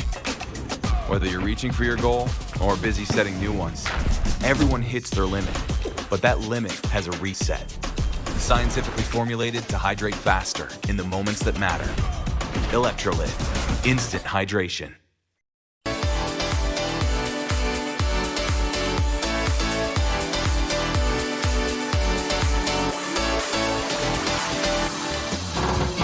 redtag.ca. The CDIC was established by the Government of Canada to protect deposits in case of bank failure. Coverage is free and automatic when you bank with a member institution. Whoa. Thank you. That's my job. So you were saying. Protecting your deposits, that's what we do. Welcome back to Envision Financial Court here at Country Night at the LEC. Fans hoping for a comeback. Montreal hoping to improve to 9-10, which would put them in a three-way tie with the Brampton Honey Badgers and the Niagara River Lions. This team, if they can carry forward this style of play, Cheryl, they look primed for the playoff hunt. Its CEBL season is a very short season in some ways, but it feels so long when you're trying to find solutions to your problems and getting certain players back. You know, obviously with Montreal, so many players on the injured list, reserve list, moving back and forth. But right now, this group looks like they've found their rhythm. For Vancouver, going to try and find their rhythm in the second half. But to even talk just for a moment about our players to watch and what we saw in that first half for the visitors, we saw Jack Hemphill come up, obviously did that halftime interview with Chris, talked about hitting his first 2 threes, talked about how he contributed. What did you like about Jack Hemphill's game? He mentioned this, which is great when an athlete has that self-awareness. He just kept being patient to get the shots that were his best scoring looks. Coming off the bench, knocking down his first three allows him to settle into the game a little bit more, and so saw the mismatch type of scoring looked to score inside, knocked down the outside shot. He's showing the complete package right now. And Tevin Brown, your other player to watch, hit a couple threes as well. But we got to hear from the man behind the Alliance himself, Jermaine Small, joined now by Chris Wiggins on the sideline. Coach, overall thoughts on the first half? You guys exploded in the second quarter. Yeah, I mean, we started rebounding the ball, and then, we made some shots, and we played with confidence, and that's all I try to instill. And you guys are attacking Vancouver's switches. How do you maintain that in the second half? Yeah, I mean, look, they got a lot of length, and they got some beef inside, so we're going to make sure, we kind of know where they're vulnerable, so we just got to keep attacking where they're vulnerable. Jack Hemphill coming off the bench tonight, leading your group so far. What do you like from him? Yeah, I know his ability to play inside and out, especially with his size. So, like I talked about, their size, he can compete with those guys, and then he's got ability to stretch them out. Appreciate the time. Good luck in the second half. Thank you. All right, there is head coach of the Montreal Alliance, Jermaine Small. Guys, back to you. Thanks so much, Chris. Jermaine Small, totally locked in, looking to bring a winning culture to this Alliance group. Never had a season above 500. They hosted championship weekend once, lost in that contest, of course, in the semifinals, the conference finals, that is. And as we now look and turn our heads right around the corner from the playoffs, it's hard to believe it's time for the Red Take Path to the Playoffs update. Here's how the standings are shaping up right now. The Eastern Conference, presented by Lotto Max, and the Western Conference, presented by Cal Tire. We said how with a Vancouver win tonight, the Bandits will be in the playoffs. With the Winnipeg Sea-Bears win over the Calgary Surge, that game in progress, the Bandits are also in the playoffs. But as we look at the Eastern Conference, presented by Lotto Max, Scarborough, they've clinched. But look at the logjam that we were talking about 2 through 5. Well, if you're Montreal right now, you know that this is not just a Bandits game right now, that you're up by 8 and you're doing some really good things, but you're going to see this team again in about 11 days at home. So to be able to get a road win is going to be so critical. And if you look at this logjam, it's really going to be about understanding the importance of every single game, not just waiting for these home games or these home stretches. You're going to have to find a way to do it on the road. And for a team like Montreal, who's just one game away from being all the way into second place, so many things could change that you really just have to stay in the moment that you're in. They're doing a great job of that so far, so we'll see what we see in the second half. Looking to be road warriors. Montreal, their away record, this one 3-5. Vancouver, their home record 6-3. Last weekend dropped both against the Surge and the Stingers. And don't look now, the Surge currently up by 14 over the Sea-Bears, searching for their 4th straight win. Dave Diavero has really turned around that team. Well, if you think through some of the early challenges, one of the things that any coach will say is that if you can direct traffic when you're going through some difficult things, it can really prove to serve some promising things in the future when it comes to your team's resilience. And so obviously that team is starting to believe in what they're doing. And again, they've had Winnipeg's number and they've had the Bandits' number, so they're not afraid to go against the top 2 teams in their conference. Rugsy, Matthew Kamba, Javante Brown, even more in that supporting cast, Addie Patterson. We're locked in here on this one, the Alliance, and Williams III looking for a big start to this quarter, and who else but Odro to get the O board. Bounce pass inside to Osawe. Samuels there, throws up a prayer, and Osawe somehow manages to muscle it in. After sitting for a while, Pandy, with those 2 fouls in that second quarter back on the floor, here we see a little bit of that zone again. This is a one big lineup now that the Bandits are showing. They've been working on that even in their pre-game situation, that little floater, trying to find that soft spot of the defense. We've seen that from a few different players. Now we see that one knocked down, and we'll see if the 2-3 zone stays now that they've found that soft spot. Osawe checked by Brown, Rise, fires, doesn't go. Another offensive rebound, can't allow that to happen. Inside again to Osawe, all the moves in the playbook. Osawe, blocked from behind, still has it. Dials it up, Osawe, 5 points for Kevin Osawe to start the third quarter. Tonight's Western Conference game presented by Cal Tire, the presenting partner of the Western Conference.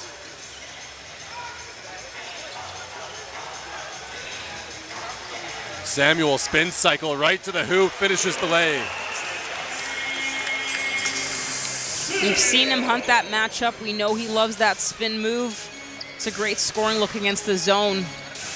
But again, they're trading made baskets right now. This is where they're going to have to find another way to get a defensive stop. Pandy, very good defender, but that offside rebound has been one of those things. You've mentioned this in the past. The ability to defend and board sometimes, if you don't have that too big lineup, the guards have to get the job done. Joyner joins in on the action, having fun with it, hoping to get the crowd energized. First three of the half for Vancouver. Johnson in tight, checked by Brown. Gets the friendly roll. Montreal getting the ball up court in a hurry using no clock. Joyner inside to Samuel. Pandy with muscle, with force. Passed it around, drew a foul. Ball's going to stay with Vancouver.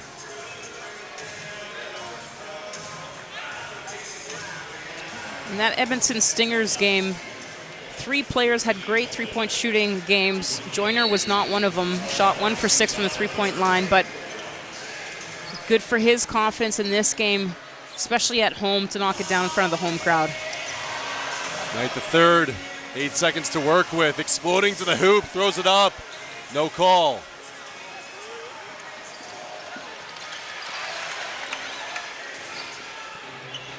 Osawe to Johnson. He's a sniper, showing you exactly why. Leads restored to double digits.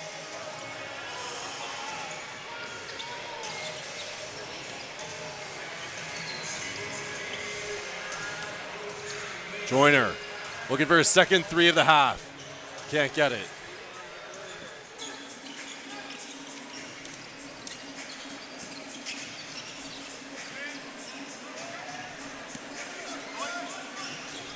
Chigueño.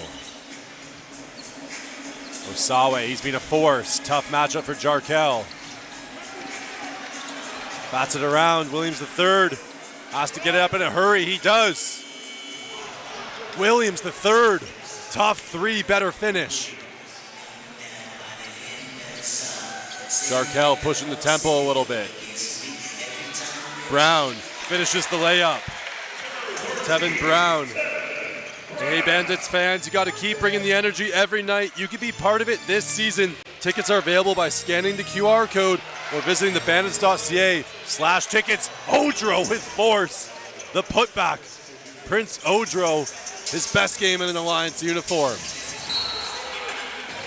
Brown dribbles it off a leg. The lead all of a sudden back to 14. Vancouver as close as 8. But Montreal punching first here in the third quarter. Lackadaisical play from the Bandits.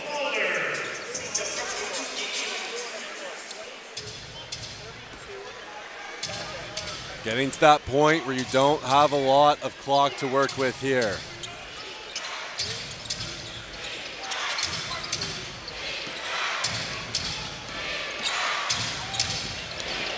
Bartholomew recently checked in. Blows by. Keyshawn drives. Gets it a kiss off glass. Largest lead here at 16. They're getting these mismatches. They're getting them as deep as they can and just settling for that mid-range, and it's working for them. Jarkel calls his own number from 3. Spills out. Fighting for it with Samuel. Empty possessions. Racking up here for Vancouver. Stuck 16. That's going to be charged against Karnik. And right now, this hometown crowd being treated to the good, the bad, and the ugly as things going from one thing to another. As we get a view of that recent call, Odro bowls over Karnik.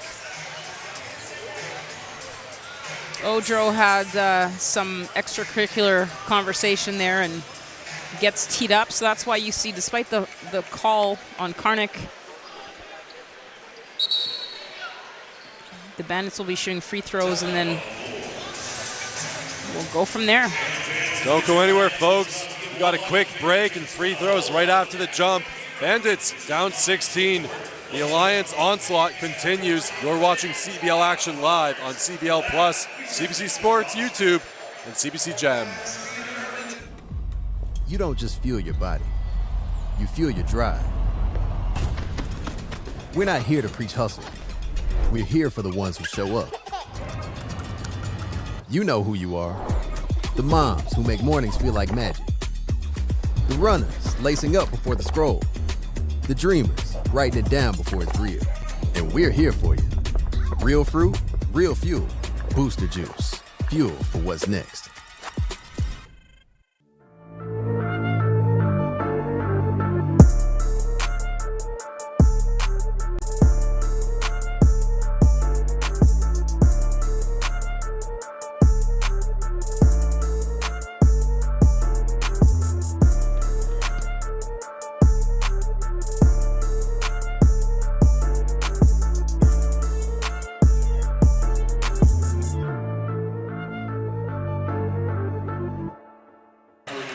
Welcome back to Envision Financial Court at Langley Events Centre, and the Vancouver Bandits, repping the white and camo, are stuck right in the middle of a comeback trail. They're going to have free throws in a moment, but Cheryl, Coach Rand, he's asked for pace, he's asked for tempo, he's asked for them to control the glass, but here in the third quarter, the flat-footed approach that crippled them in the second seems to be wreaking havoc once again.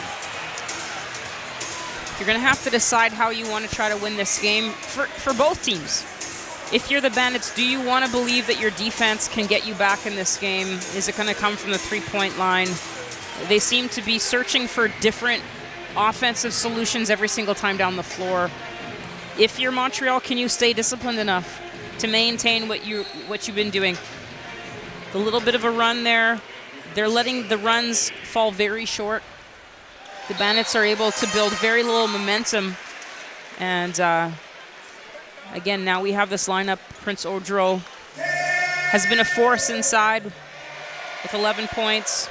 Asawe's come alive a little bit after a little bit of a slow start.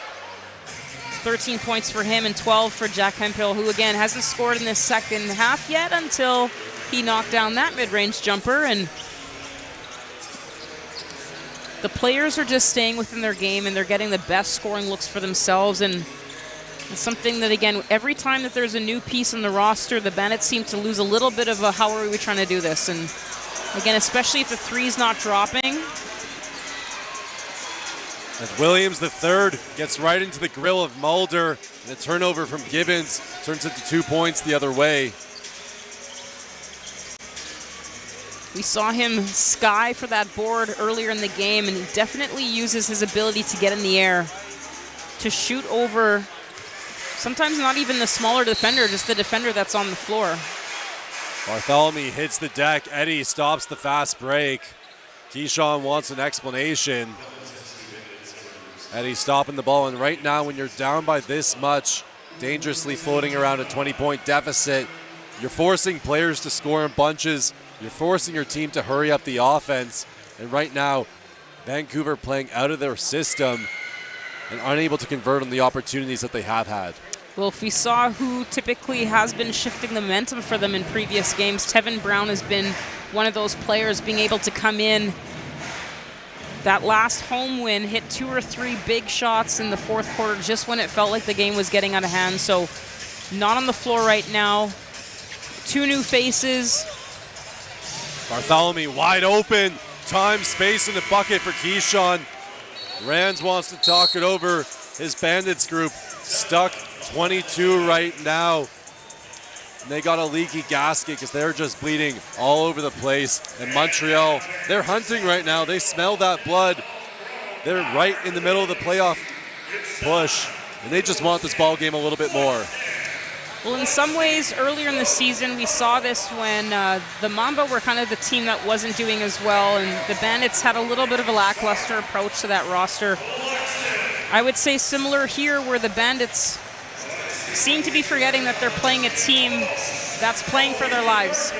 It looks like one team right now is playing playoff basketball, and when you start getting into this last quarter of the season, this is where you really have to decide. You have to do a little bit of soul searching. As Coach mentioned, with some of the new players coming into this roster, there's a little bit of that, do we have some buy-in? and the buy-in doesn't seem to be there just yet, so we'll see if they can find some momentum before they head into this fourth quarter.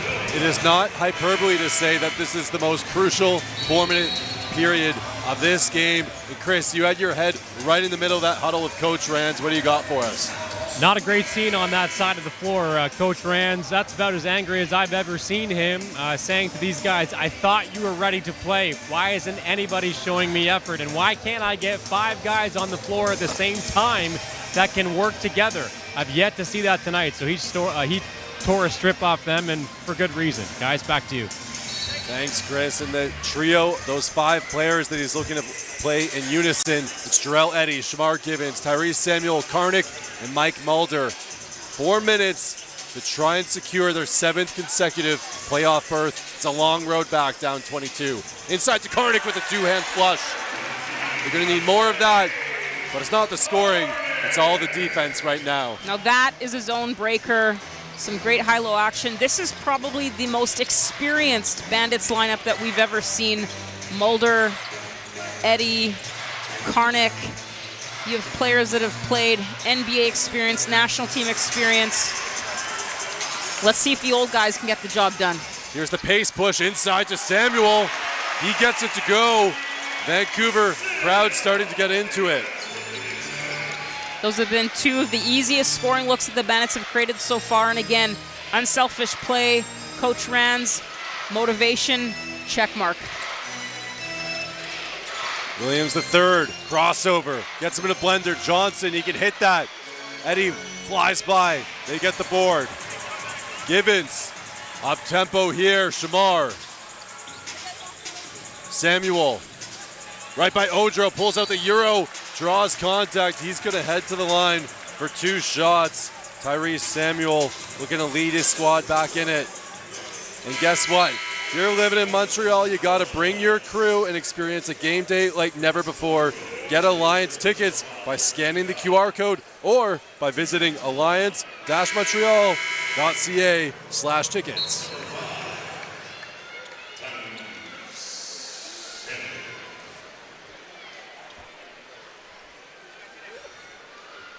A nervous crowd here at Langley Events Centre as Samuel has missed all of his free throws so far tonight. It's a team that gets to the free throw line a lot, or has been getting to the free throw line a lot, but again, a lot of that came down from having some downhill guards earlier in the season that generated a lot of challenging circumstances, and so loose ball there.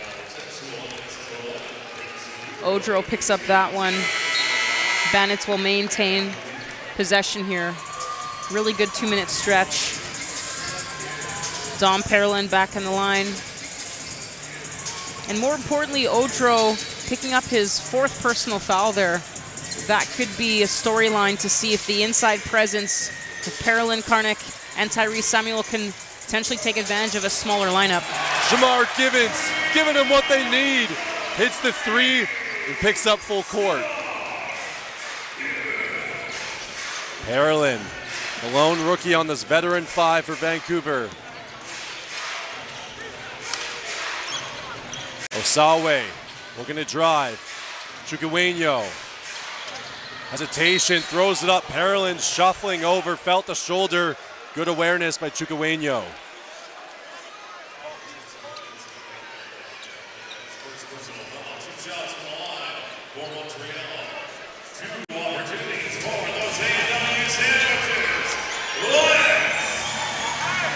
If you're Montreal, this is a little bit of that break that you needed to gather yourself. It's been a little bit of a scoring run here for the Bandits. And the fans want their sandwich. They're hungry, but I think they trade a sandwich for a win right now.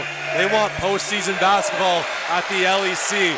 Everyone on their feet here at Country Night as Blondeau splits a pair. Bartholomew checks back in.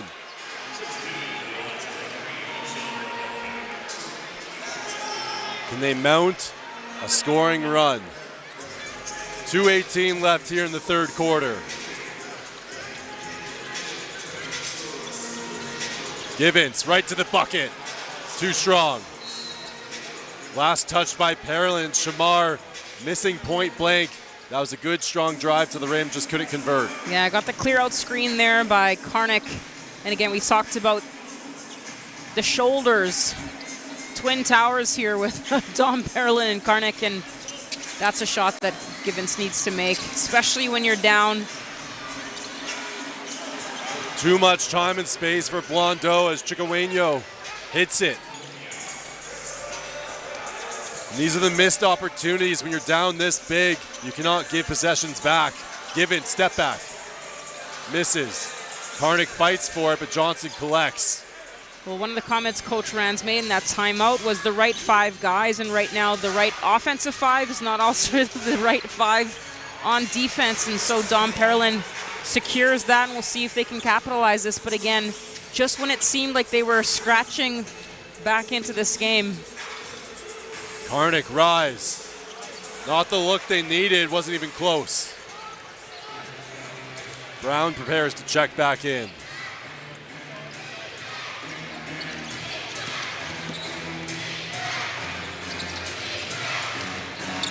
Chicoeño right past Mulder, too easy, extra pass. Look at the activity from Montreal. They're just sending bodies to the rack. Lefebvre was there, and the energy, the athleticism. This is just a hungrier team that wants to get to the postseason. Vancouver a little bit on their back heels here tonight. Being able to play with length is one thing, and the Bandits have relied quite heavily on trying to establish some of the shot blocking and using their length to challenge, but sometimes it does, like you said, comes down to just pure effort, wanting the ball, and despite not getting a clean offensive rebound, Montreal still maintains possession here. Osawe rises up, doesn't go, batted around, board to Vancouver, chance to go 2 for 1.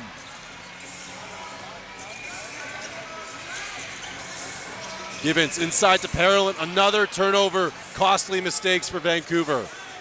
Montreal, the defense, able to seal out the players every time they get into that offensive set on the block. 5-second differential, game clock, shot clock. Chicoeño on Givens, using his size. Brown bats it around. Blondeau collects. Parolin can't get there in time. It's just those 50-50 balls wreaking havoc as Shamar rises from half court. He hits it!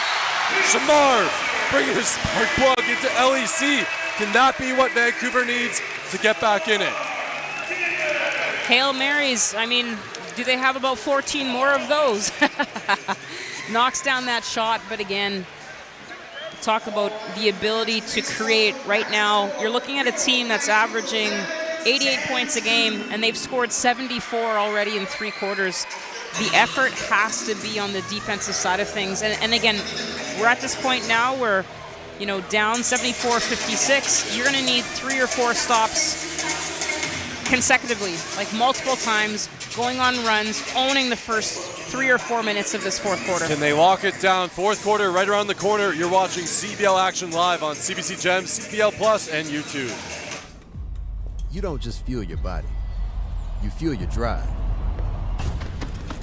We're not here to preach hustle. We're here for the ones who show up. You know who you are.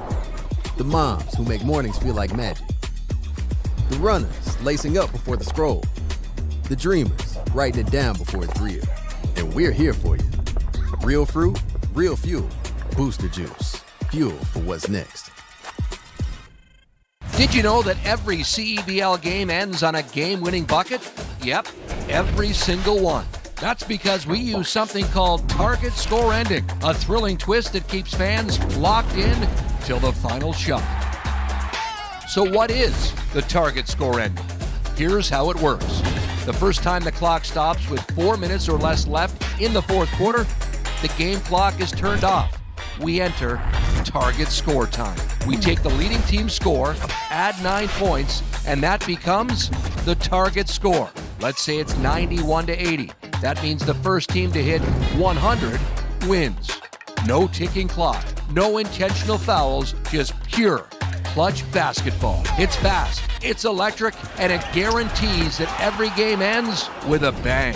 Experience the target score ending this CEBL season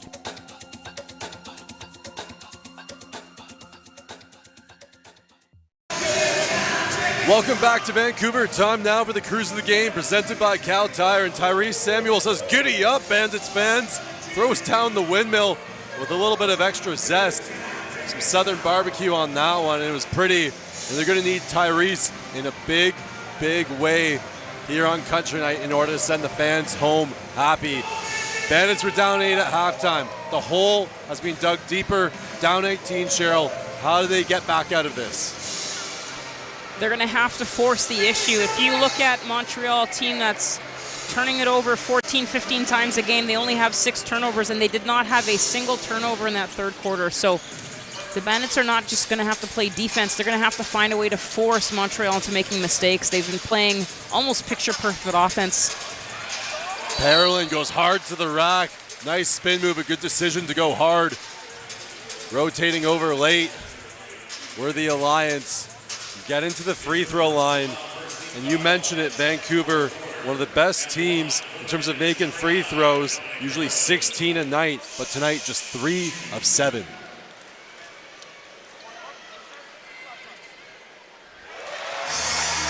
Parolin converts the first. This is one of the first quarters where the Bandits have been the first to strike, and so that's a good sign. Just for the sake that your first offensive possession resulted in points. If you look at the numbers right now, Montreal 1.25 points per possession to 0.92, so the Bandits are getting a little bit more. That has actually increased from earlier in the game, but that inside paint touch, the defensive rotations, there just seems to be out of sorts. Joyner, the conductor, into Samuel, drives on Hemphill. Tyrese outweights everyone, and one opportunity coming up for Tyrese. Can't be making defensive miscues like we saw on the previous possession. No point-blank buckets. You got to score, and you got to stop. And for Tyrese, 0 for 4 from the free throw line tonight. Can he get his first? He does.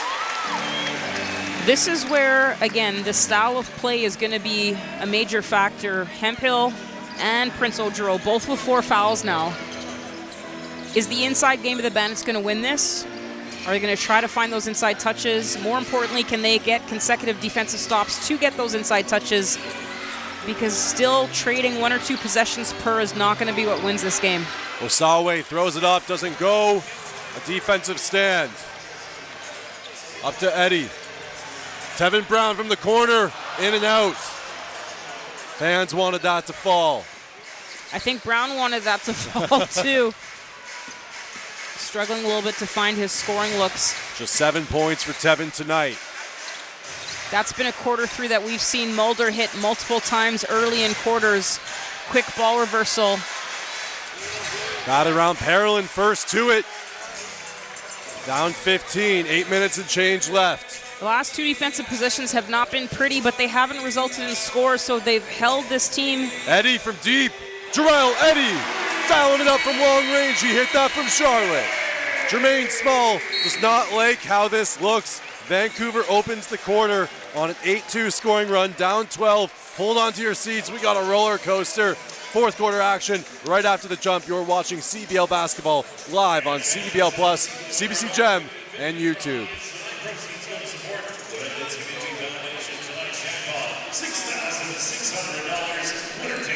And hey, fans, got to check out the next games coming up. The playoff race still going on. The Montreal Alliance continue their Western road trip with a trip to the Manitoba capital to take on Teddy Allen and the Sea Bears from the Canada Life Centre. Tip-off Sunday at 5 p.m. Central, 6 p.m. Eastern. And on the home side, the Bandits are going to travel to Calgary for a meeting with the Surge, chance at redemption after dropping the last one at the Saddle Dome, for what could be a potential Cal Tire Western Conference first round playoff preview this Tuesday. Action begins at 7:30 Mountain, 6:30 Pacific. Vancouver going on a run to start the fourth quarter here, down 12. Still a long way to claw back, but signs of life from these Bandits. 8-2 scoring run to start this fourth quarter. But again, figuring out what each lineup is intending to do might be part of the concern. Who is the focal point when Samuel comes onto the floor? Is that the scoring look that they want? Tevin Brown, that's the corner three that they need. He doesn't knock it down, but keep going back to those scoring looks. Those are the shots that you need to create. And so Odro back on the floor. Obviously that inside presence. Here's this matchup that they've been hunting. Odro had the mismatch. It's going to be on the ground as Brown just wraps him up. Smart foul on that one. You're not in foul trouble. Don't give them any momentum. There seems to be a little bit more of a sense of urgency with that foul. Not leaving the shooter open. We'll see if there's a switch here. Odro checked by Perron, looks to go to the basket. Lost it. Williams the third extra pass. Odro can't finish point blank. Joyner collects. Pushing the tempo. Jarkel. Giddy up LEC! Yeehaw, Bandits fans, they're down 10.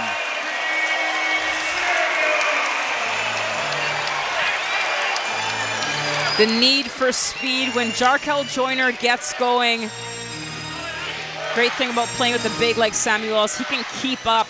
Johnson breaks the run.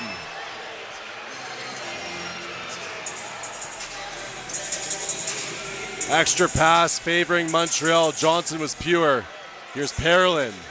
Kicked out. Joyner with the pump fake. Samuel dials it up. He hits it. The response from Tyrese. I think the wind picked up just as he was taking that shot. Because from where we're sitting, that did not look like it was going to fall. But again, down by 10. Knowing what they need to take away. Can they force a turnover on this situation, though? Chigueño throws it up. Can't get the roll. Joyner on Johnson. Can't get it to fall either. Chigueño slowing things down. 2.5 from target score. Transition defense. Montreal has done such a great job. And again, we talked about one of the best defensive teams. They protect the charge circle in transition. Bartholomew nails it. He's having fun out there. The first-year pro, the Montreal kid. Joyner. Eddie trying to free himself up. Goes to the rack. Jarrell Eddie absorbs contact and finishes through harm. Dom Parolin doing a great job of creating that lane for him. That's the layup that Shamar Givens missed a little bit earlier, knocking that down. But again, 11. These are not, especially heading into target score ending, do you want to keep trading baskets right now? That's going to go against Eddie as Karnik prepares to check in. And the good thing for the Bandits is that it hasn't triggered target score ending time, so there's still a little time to get this to single digits. 1 or 2 good defensive positions here, putting themselves in a situation where they know what their opponent is trying to get to. A little bit late getting to the shooters. Now's not the time for Montreal to be able to knock down some of those open threes. Odro goes right to the hoop, but Parolin steps in. Possession's going to stick with Montreal. As Parolin tied him up, Odro got the step on Karnik. Might have gotten away with a foul call as Karnik was hooking the arm.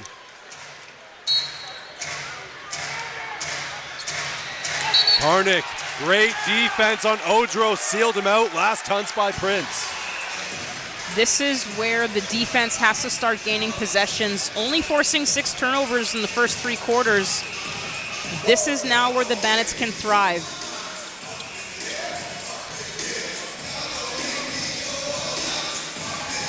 Joyner.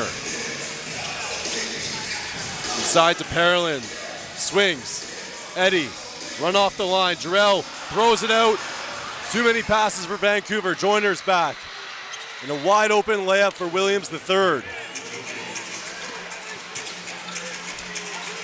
You knew the run was coming. Is it too little, too late for Vancouver?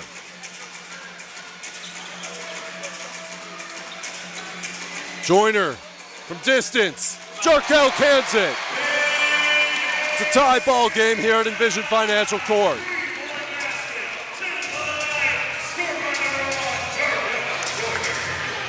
This is the switch that Hemphill's been looking for. Bartholomew leaves it short. Karnik wants to push. The kick. Jarkel. Karnik collects. Karnik blocked by Hemphill. Proving exactly why he was worth every dollar as a mid-season pickup, playing with 4 fouls, swatting it aside.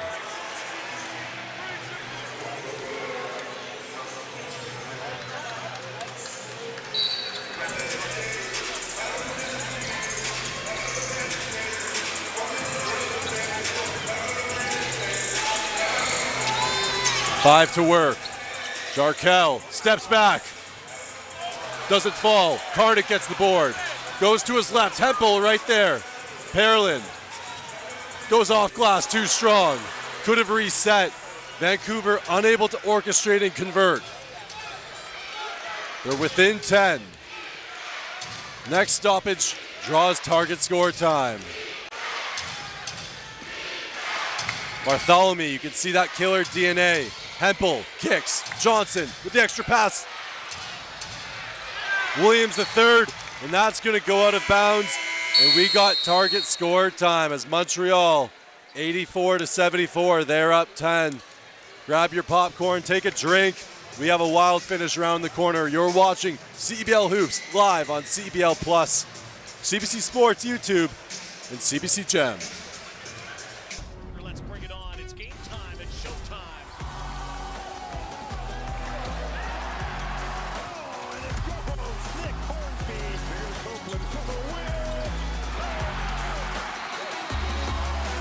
You gotta love a Canadian hoops. Two hands! Oh, what a block from behind.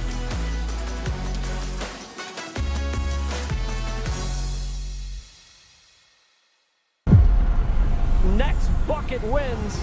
Target score time is the best time of a game. The energy, the drama. That anything can happen.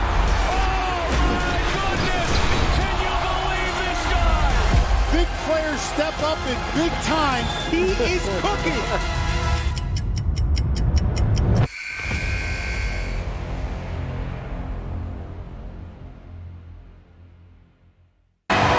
Welcome back to the most thrilling finish in all of global professional basketball. It's target score time here at Langley Events Centre. And what a ride it's been. Montreal heavily outscoring Vancouver in the second and third quarters, but Vancouver winning the fourth, 18-10. The only question now is, do they have enough in the tank to hold Montreal from pulling this one out? The target score has been set at 93. It's going to take 19 points for Vancouver to get there. For Montreal, looking to pick up a win before they head out to Manitoba to take on Teddy Allen and the Sea Bears before Vancouver heads out to Calgary. And Calgary tonight out against those same Sea Bears. Playoff matchups and playoff implications abound tonight, Cheryl. Montreal, can they withstand this last push from the Bandits? They've been making good decisions for most of this game, but sometimes we've seen so many teams flip the switch. 1 second here. Montreal need to get that shot. Tevin Brown says, not tonight. Tevin Brown, his shot has not been there. They could use a little bit of a heat check from him. 3 of 8, 1 of 5 from deep. We know he's got more to give. Can he be the hero? Montreal's in this zone, and again, this has been a little bit of a struggle. Samuel with the push, he gets it. It's pure mathematics right now for Vancouver. Stops and scores. Does not have to be complicated, and again, they've tried different things, rim attacking, getting into the paint a little bit deeper. That's been that soft spot. Turnover to Montreal. Another possession to Vancouver. Montreal has not been spending a ton of time trying to out-dribble the Bandits to get their scoring looks, and every time that they have, it's resulted in a turnover. So again, you know what the good, the bad, and the ugly needs to be. They have to stay in their style of play. Joyner Working around the screen. Here's Brown, 12 to work. Karnik frees him up. Brown looks him off. Extra pass to Samuel and the two-handed flush. Jermaine Small does not like it. Calling for the timeout. Not the start to target score he was looking for. As Vancouver gets that back was in just it. to get a sub in, made basket. They go for end of game where technically there's no clock running right now, so that's why it's a little bit confusing. But momentum shift. Great inside scoring look. Tyrese Samuel has scored the last 2 baskets, but again, it's been team basketball for both of them, so they have to stay within that, creating great and easy scoring looks for each other. Here's this switch here. Lou Williams with the ball. Numbers for Vancouver. Jarkel pushes the pace. Leaves it for Karnik. Goes right to the hoop. Takes contact. They're going to let him play on both ends. Great defense from either squad. Keyshawn. Every move in the bag of tricks. Has some space. Odro playing with 4 fouls. Going right at Karnik. 2 big men. Posting up Odro. The fader doesn't fall. Tapped around. Eddie collects. Jarrell, the veteran.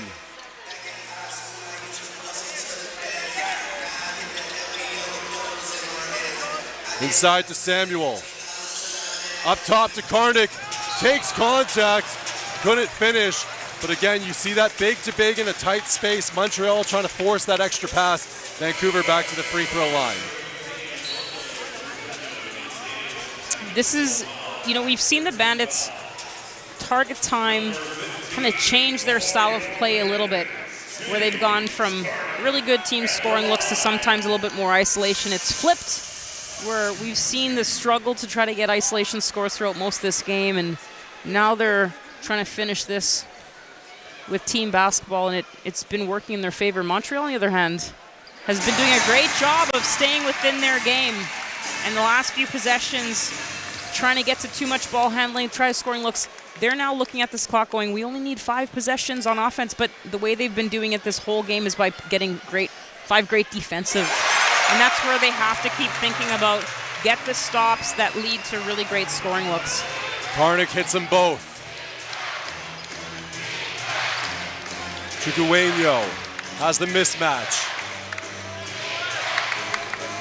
Williams the third. Doesn't go. Joyner tapped about. Another possession for Montreal. Osawe looking to press. Chigueño on Samuel. Inside to Odro. Throws it up in time. Doesn't fall. Brown up to Eddie. Eddie dials it up. Doesn't go. Great hustle from Osawe as Eddie can't convert. Chigueño right to the hoop, throws it up, gets it to go, blowing right past Tyrese. Montreal back up 6. Chigueño has been such a momentum killer for the Bandits today. Just when it feels like they're about to make a run, he comes in, timely scoring look. Karnik's been there for a long time. And Karnik up to 14 points, a double-double, 14 and 10 for the Pride of Surrey.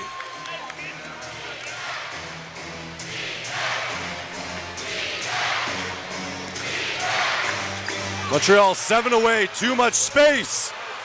Chigueño, you cannot go under on Blondeau.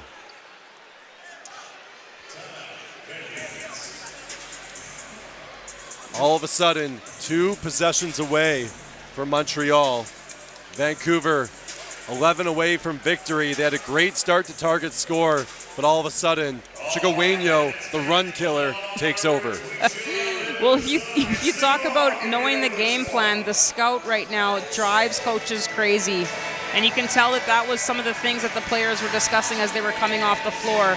Tyrese Samuel looked at him. We don't go under the ball screen on that guy. So this is where you put yourself in a situation where you haven't gotten the job done for 30-some minutes of this game, and now you have to play perfect basketball. So there's definitely still time, and for a team like the Bandits that can score in bunches. But have they been able to build a defense that they can trust to be able to get them this win?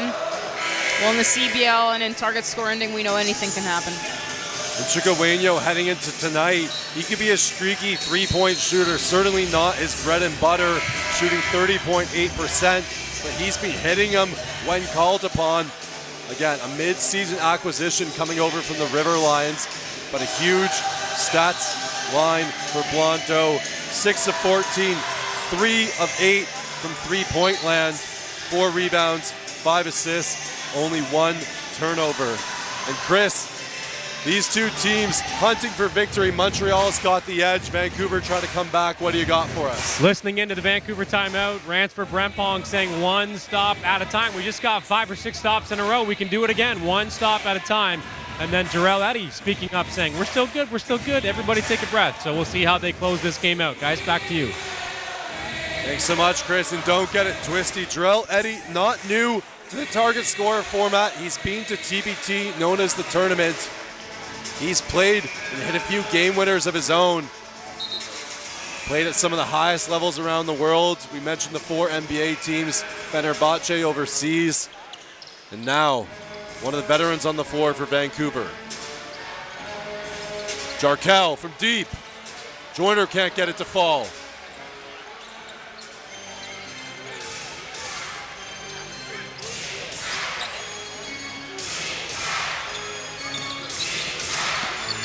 Chicoweño draws Samuel. 10 to work. Osawe, he likes this matchup. Head of steam, Osawe. Leaves it short.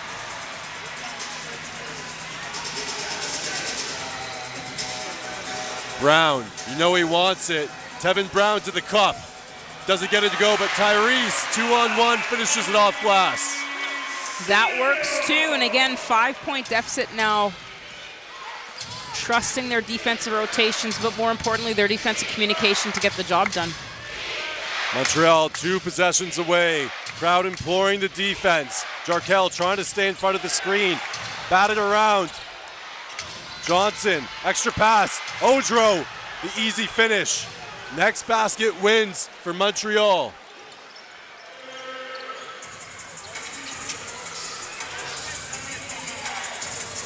Jarkel leans in, doesn't go. Back out. Brown, they need it. Doesn't fall. Barrelin's there, nearly misses the and one. He's gonna go to the line for 2 shots. Have to be perfect here down the stretch for Vancouver. No mistakes with Montreal. Just 2 points away from closing the book.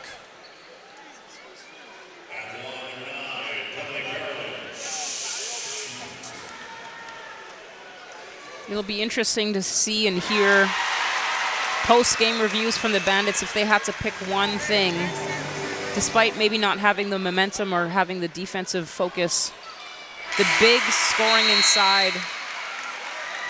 They've been getting good scoring looks, but some of those missed opportunities were the shots that they needed to make. James Karnick, 6 for 14. Tyrese, 10 for 15. Dom Perlin, 0 for 4. Getting to the free throw line on that last one. And if you look at some of those numbers, the majority of those scoring looks have been high percentage and high scoring looks coming off offensive rebounds or some of those duck-ins. Joyner going with full speed. So this might be one of those games where you can change the tone of the room, understanding that playing that lackluster approach is really not helpful for anybody. Heroes have emerged from Montreal. They've stepped up. We've talked about the bench production. Prince Odro comes in season high in scoring for him with 13 points. Blondeau, Chicoweño, season high in three-pointers made in a game. And right now, all it's going to take is one more made field goal. And you can be sure that Coach Rand's talking to his team about all the defensive decision-making, what you don't want to allow at the rim, anything close, got to protect the perimeter as well.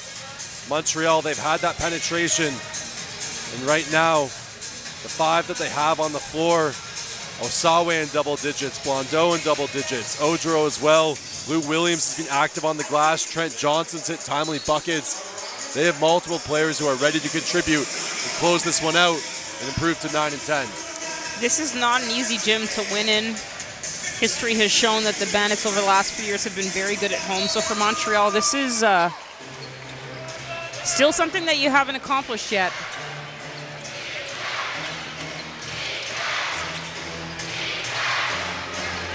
Johnson. Shamar Gibbons checked back in. Chigueño. There's the pass to Odro. Kicked out. Williams the third. Then right to the basket, blocked by Parolin. Huge stand on the defensive side for Vancouver.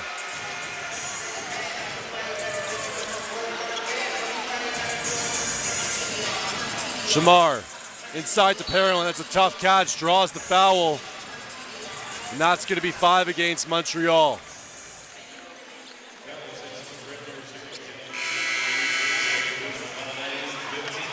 You see Parolin establishing position. Osawe on his hip, wrapping the waist. Parolin heads to the free throw line.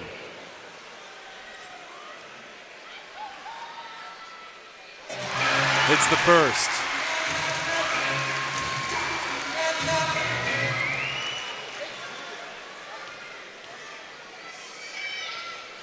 Hits them both. Vancouver within 5. Montreal within 2. Chigueño. There's the mismatch. They reset. Osawe. We're going to show that killer DNA right in on Samuel. Throws it off glass. Gets his own board. Can't finish. Here comes Vancouver with the push. Eddie to Samuel. Eddie Rise fires. Jarrell Eddie hits it. My word, Vancouver. Jarrell Eddie came to play. We got a tie ball game. Hold on to your seats. It's a showdown. It's a throwdown. It's the Wild West. Wild West is exactly. Great patient scoring look here. We know he has that fast trigger hand. And now it comes down to one possession. The Bandits have been holding that defensive rotation. It's not that Montreal hasn't had a good scoring look or scoring opportunities, but the ball has been getting in quite deep. Can you afford to let the ball get into the key, into the low charge circle area one more time and the ref not call this? And that's going to be the challenge for the Bandits, is to end this game potentially on free throws for the other team would be devastating for these fans. And so they're going to have to be sharp. We'll see if anything changes with the lineup on the floor, but Dom Parolin, great block, using their length, not necessarily following through on some of those, and the refs allowing basketball plays to happen. So one possession game. We'll see if it's a defensive one or offensive one that wins this for the Bandits. Montreal has been patient with the basketball. They've been seeking out that mismatch. But now also one of the factors is how much do these fans play a factor in the Bandits being able to hear themselves on the defensive end, but offensively as well for Montreal. Are they going to be able to hear their cues? So now the fans who have been, like you said earlier, holding their breath a little bit, we'll see much of an impact they make on this. One basket away from victory from either team. It's high noon at LEC. Who's going to draw first? Chigueño, the deadly card for Montreal. Crowd imploring Vancouver. Chance of defense at the LEC. Chigueño going right to the basket. Fouls on the ground. Going to reset the clock. Gibbons couldn't keep Blondeau in front of him. 14 to work. It's the third team foul against the Bandits.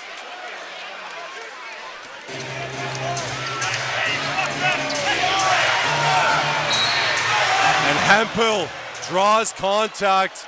Great set play out of the inbounds. Gibbons got his arms tangled. And Hempel gonna head to the free throw line. And Jack Hempel, a marksman from deep and on the season at the free throw line, shooting 50% heading into tonight. Hits the first.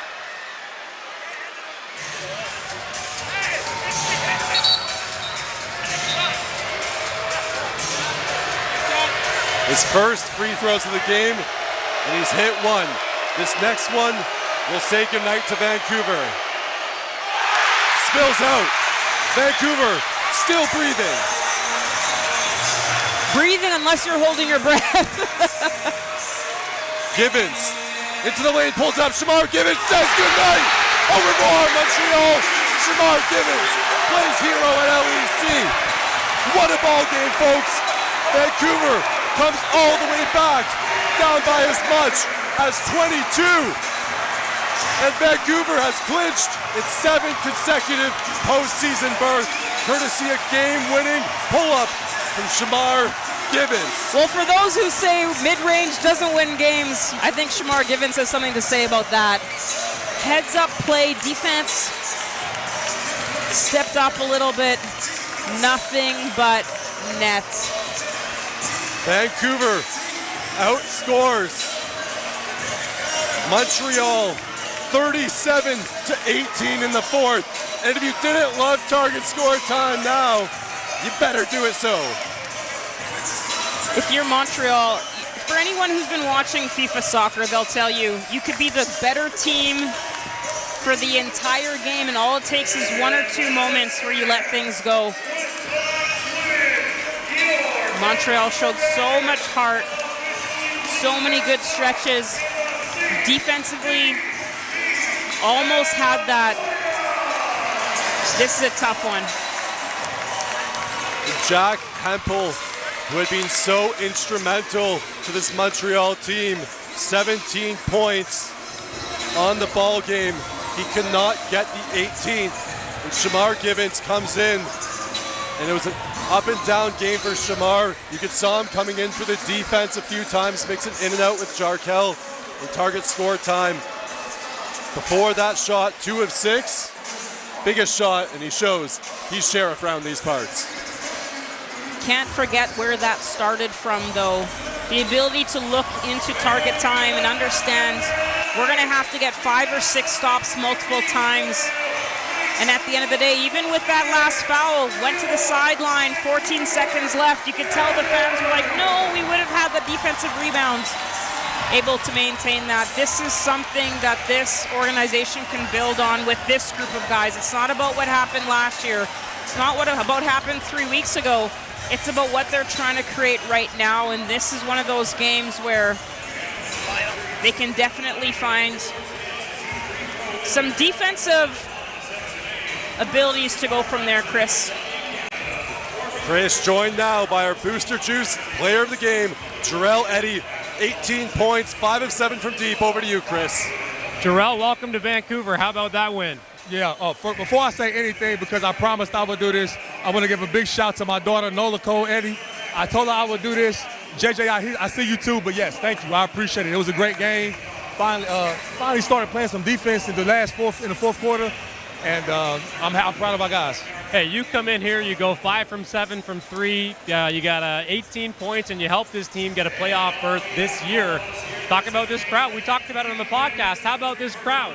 It was a great environment tonight. I mean, they really showed out for us. They made it tough for the other team. He missed that free throw because we so loud. So I really appreciate the fans. They showed out for us tonight. Hey, the Western Conference is a busy conference, as is the East. But out here in the West, you guys are off to Calgary again on Tuesday. How much confidence does this give your group moving forward? I mean, it's just right now, it's all coming together. You know, you want to build towards the playoffs. You want to continue to get better every game, continue to shore up things that we're unsure of. So it's great to be able to win so we can look at the film and get better, but not have to feel bad about losing. Appreciate the time, man. Congrats on the win. Yes, sir. Thank you. I appreciate it. There is Bandits' debut, 18 points, 5 for 7 from the land beyond, and a great crowd here for his first Bandits experience. Guys, back to you. Jarrell Eddy, thanks so much, Chris. Becoming a fan favorite quickly, some timely threes throughout the game, Cheryl, and that's going to be huge heading into a big road trip against Calgary. They're going to have to find a way. That it's been the team that's been able to crush their soul a little bit, the Calgary Surge. And it's happened at home, it's happened on the road.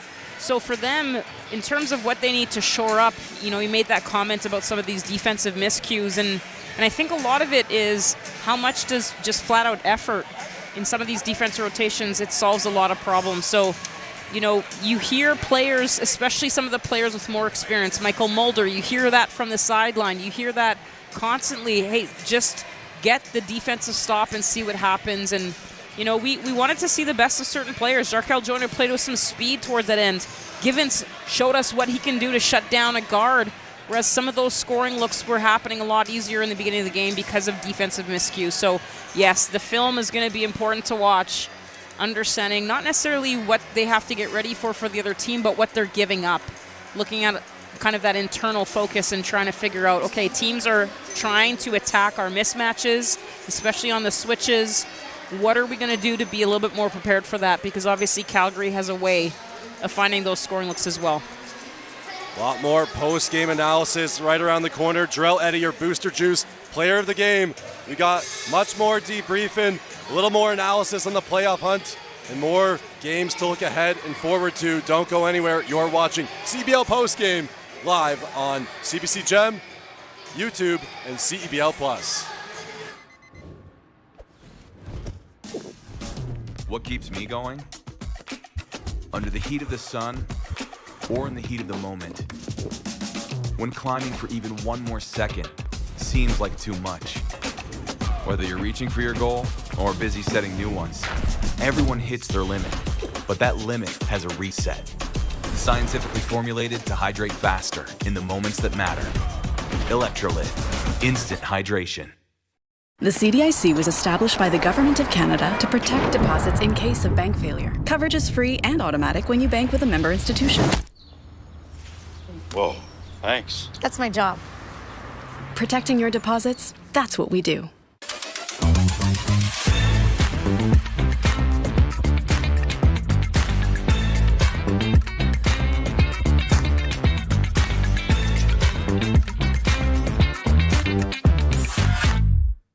At Cal Tire, we're here to drive the best value around with free rotations, price match, 0% financing, and free flat repairs. We take care of it all for the life of your tires. Chat with our team at caltire.com. The CEBL, Canada's Pro Basketball League, and redtag.ca brings Canadian basketball fans a chance to save up to $300 off on vacation bookings all season long with promo code CEBLFans.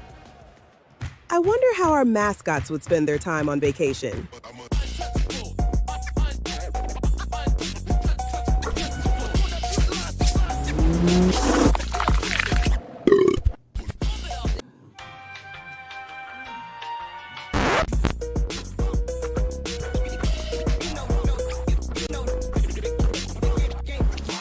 Book today with Red Tag and save $300.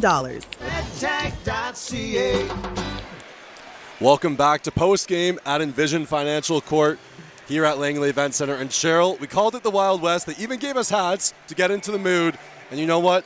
The Bandits were running and gunning in target score. They won the fourth quarter 35-18. Torrid pace. Shamar Givens says goodnight. And look, all of a sudden, both Winnipeg dropping to Calgary tonight. Two teams with 12-7 record as we head down the stretch here. Well, we've heard Coach Julius say this a number of times throughout the season. You have to play the game that you're in. And there's times when you're thinking ahead or you're thinking about Winnipeg or you're thinking about your next game. And I think that they lost sight a little bit of the game that they were in. Montreal was playing one of the best games of their season tonight. Multiple players in double digits. Taking care of the basketball. They had 3 to finish that quarter, unfortunately for them, and it was costly, the mistakes that they made. But there's a reason why the Bandits are one of the top teams in the CBL. They keep finding ways, different guys step up. And for the fans here to see 2 new faces, one returning in Karnik and Jaraldi, these guys are going to create some exciting moments over the next few games. Yeah, both teams with a lot to like tonight. Montreal, everyone who touched the court scored for Montreal. They got in playing time, and it was a great performance. And for Vancouver, of course, the birthday kid, James Karnik, comes in 14 points, 10 rebounds, 6 of them offensive. Dominic Parolin didn't hit a field goal tonight, but 6 of 6 from the free throw line. A couple of those in the target score period, so that was super crucial. As we look ahead to our next couple of CEBL broadcasts, we have a doubleheader of CEBL action on deck for tomorrow. First, it's a battle of the two most winningest franchises in CEBL history, when the Edmonton Stingers take on and visit the Niagara River Lions at the Meridian Centre. Catch the action live nationwide on CBC at 3:30 p.m. Eastern, 1:30 p.m. Mountain. Then we're going to turn our eyes to a potential Lotto Max Eastern Conference playoff preview, as the Ottawa Blackjacks are in Scarborough to take on the conference leading, the playoffs already clinched, Shooting Stars. Tip off at 7 p.m. Eastern. And of course, as always, you can catch all the action on CBC Gem, YouTube, and CEBL Plus. Cheryl, Vancouver about to head out on a road trip. Montreal now going to jump to Winnipeg. This team, Vancouver, has had its issues with Calgary of late. They won the first one. They've dropped the last two. This game, Coach Ransford, since taking over for Kyle, 4-3 record. This one looked like it was going to drop him to 4-4, but he finds a way to pull it out, and he got this team to gel. He said he wanted 5 players to play in unison. He found that in the fourth quarter. Finding in the fourth quarter is great. I mean, for the fans, this was a great moment. If you're a coach, I'm not sure if you love it, waiting until the absolute last moment to find that little defensive surge. You're going to have to ask your team, the soul-searching part of it is, can we not find that type of defensive energy for an entire game? They've got the length. They've got the defenders. They know they can score the ball. Let's see if the defensive side of things can win the next few games. It's the home stretch, the dog days of summer in the Wild West. Thanks so much for joining us tonight, folks. A 93-92 victory for the Bandits. For Emily and the team up in the booth, for Chris on the sidelines, Cheryl beside me, I'm Andrew Savory. Thanks so much. We'll see you next time. You've been watching CBL Hoops live on CBC Sports YouTube, CBC Gem, and CEBL Plus. Knock 'em out the run, knock 'em out the run, knock 'em out the run, with your head top down for some action.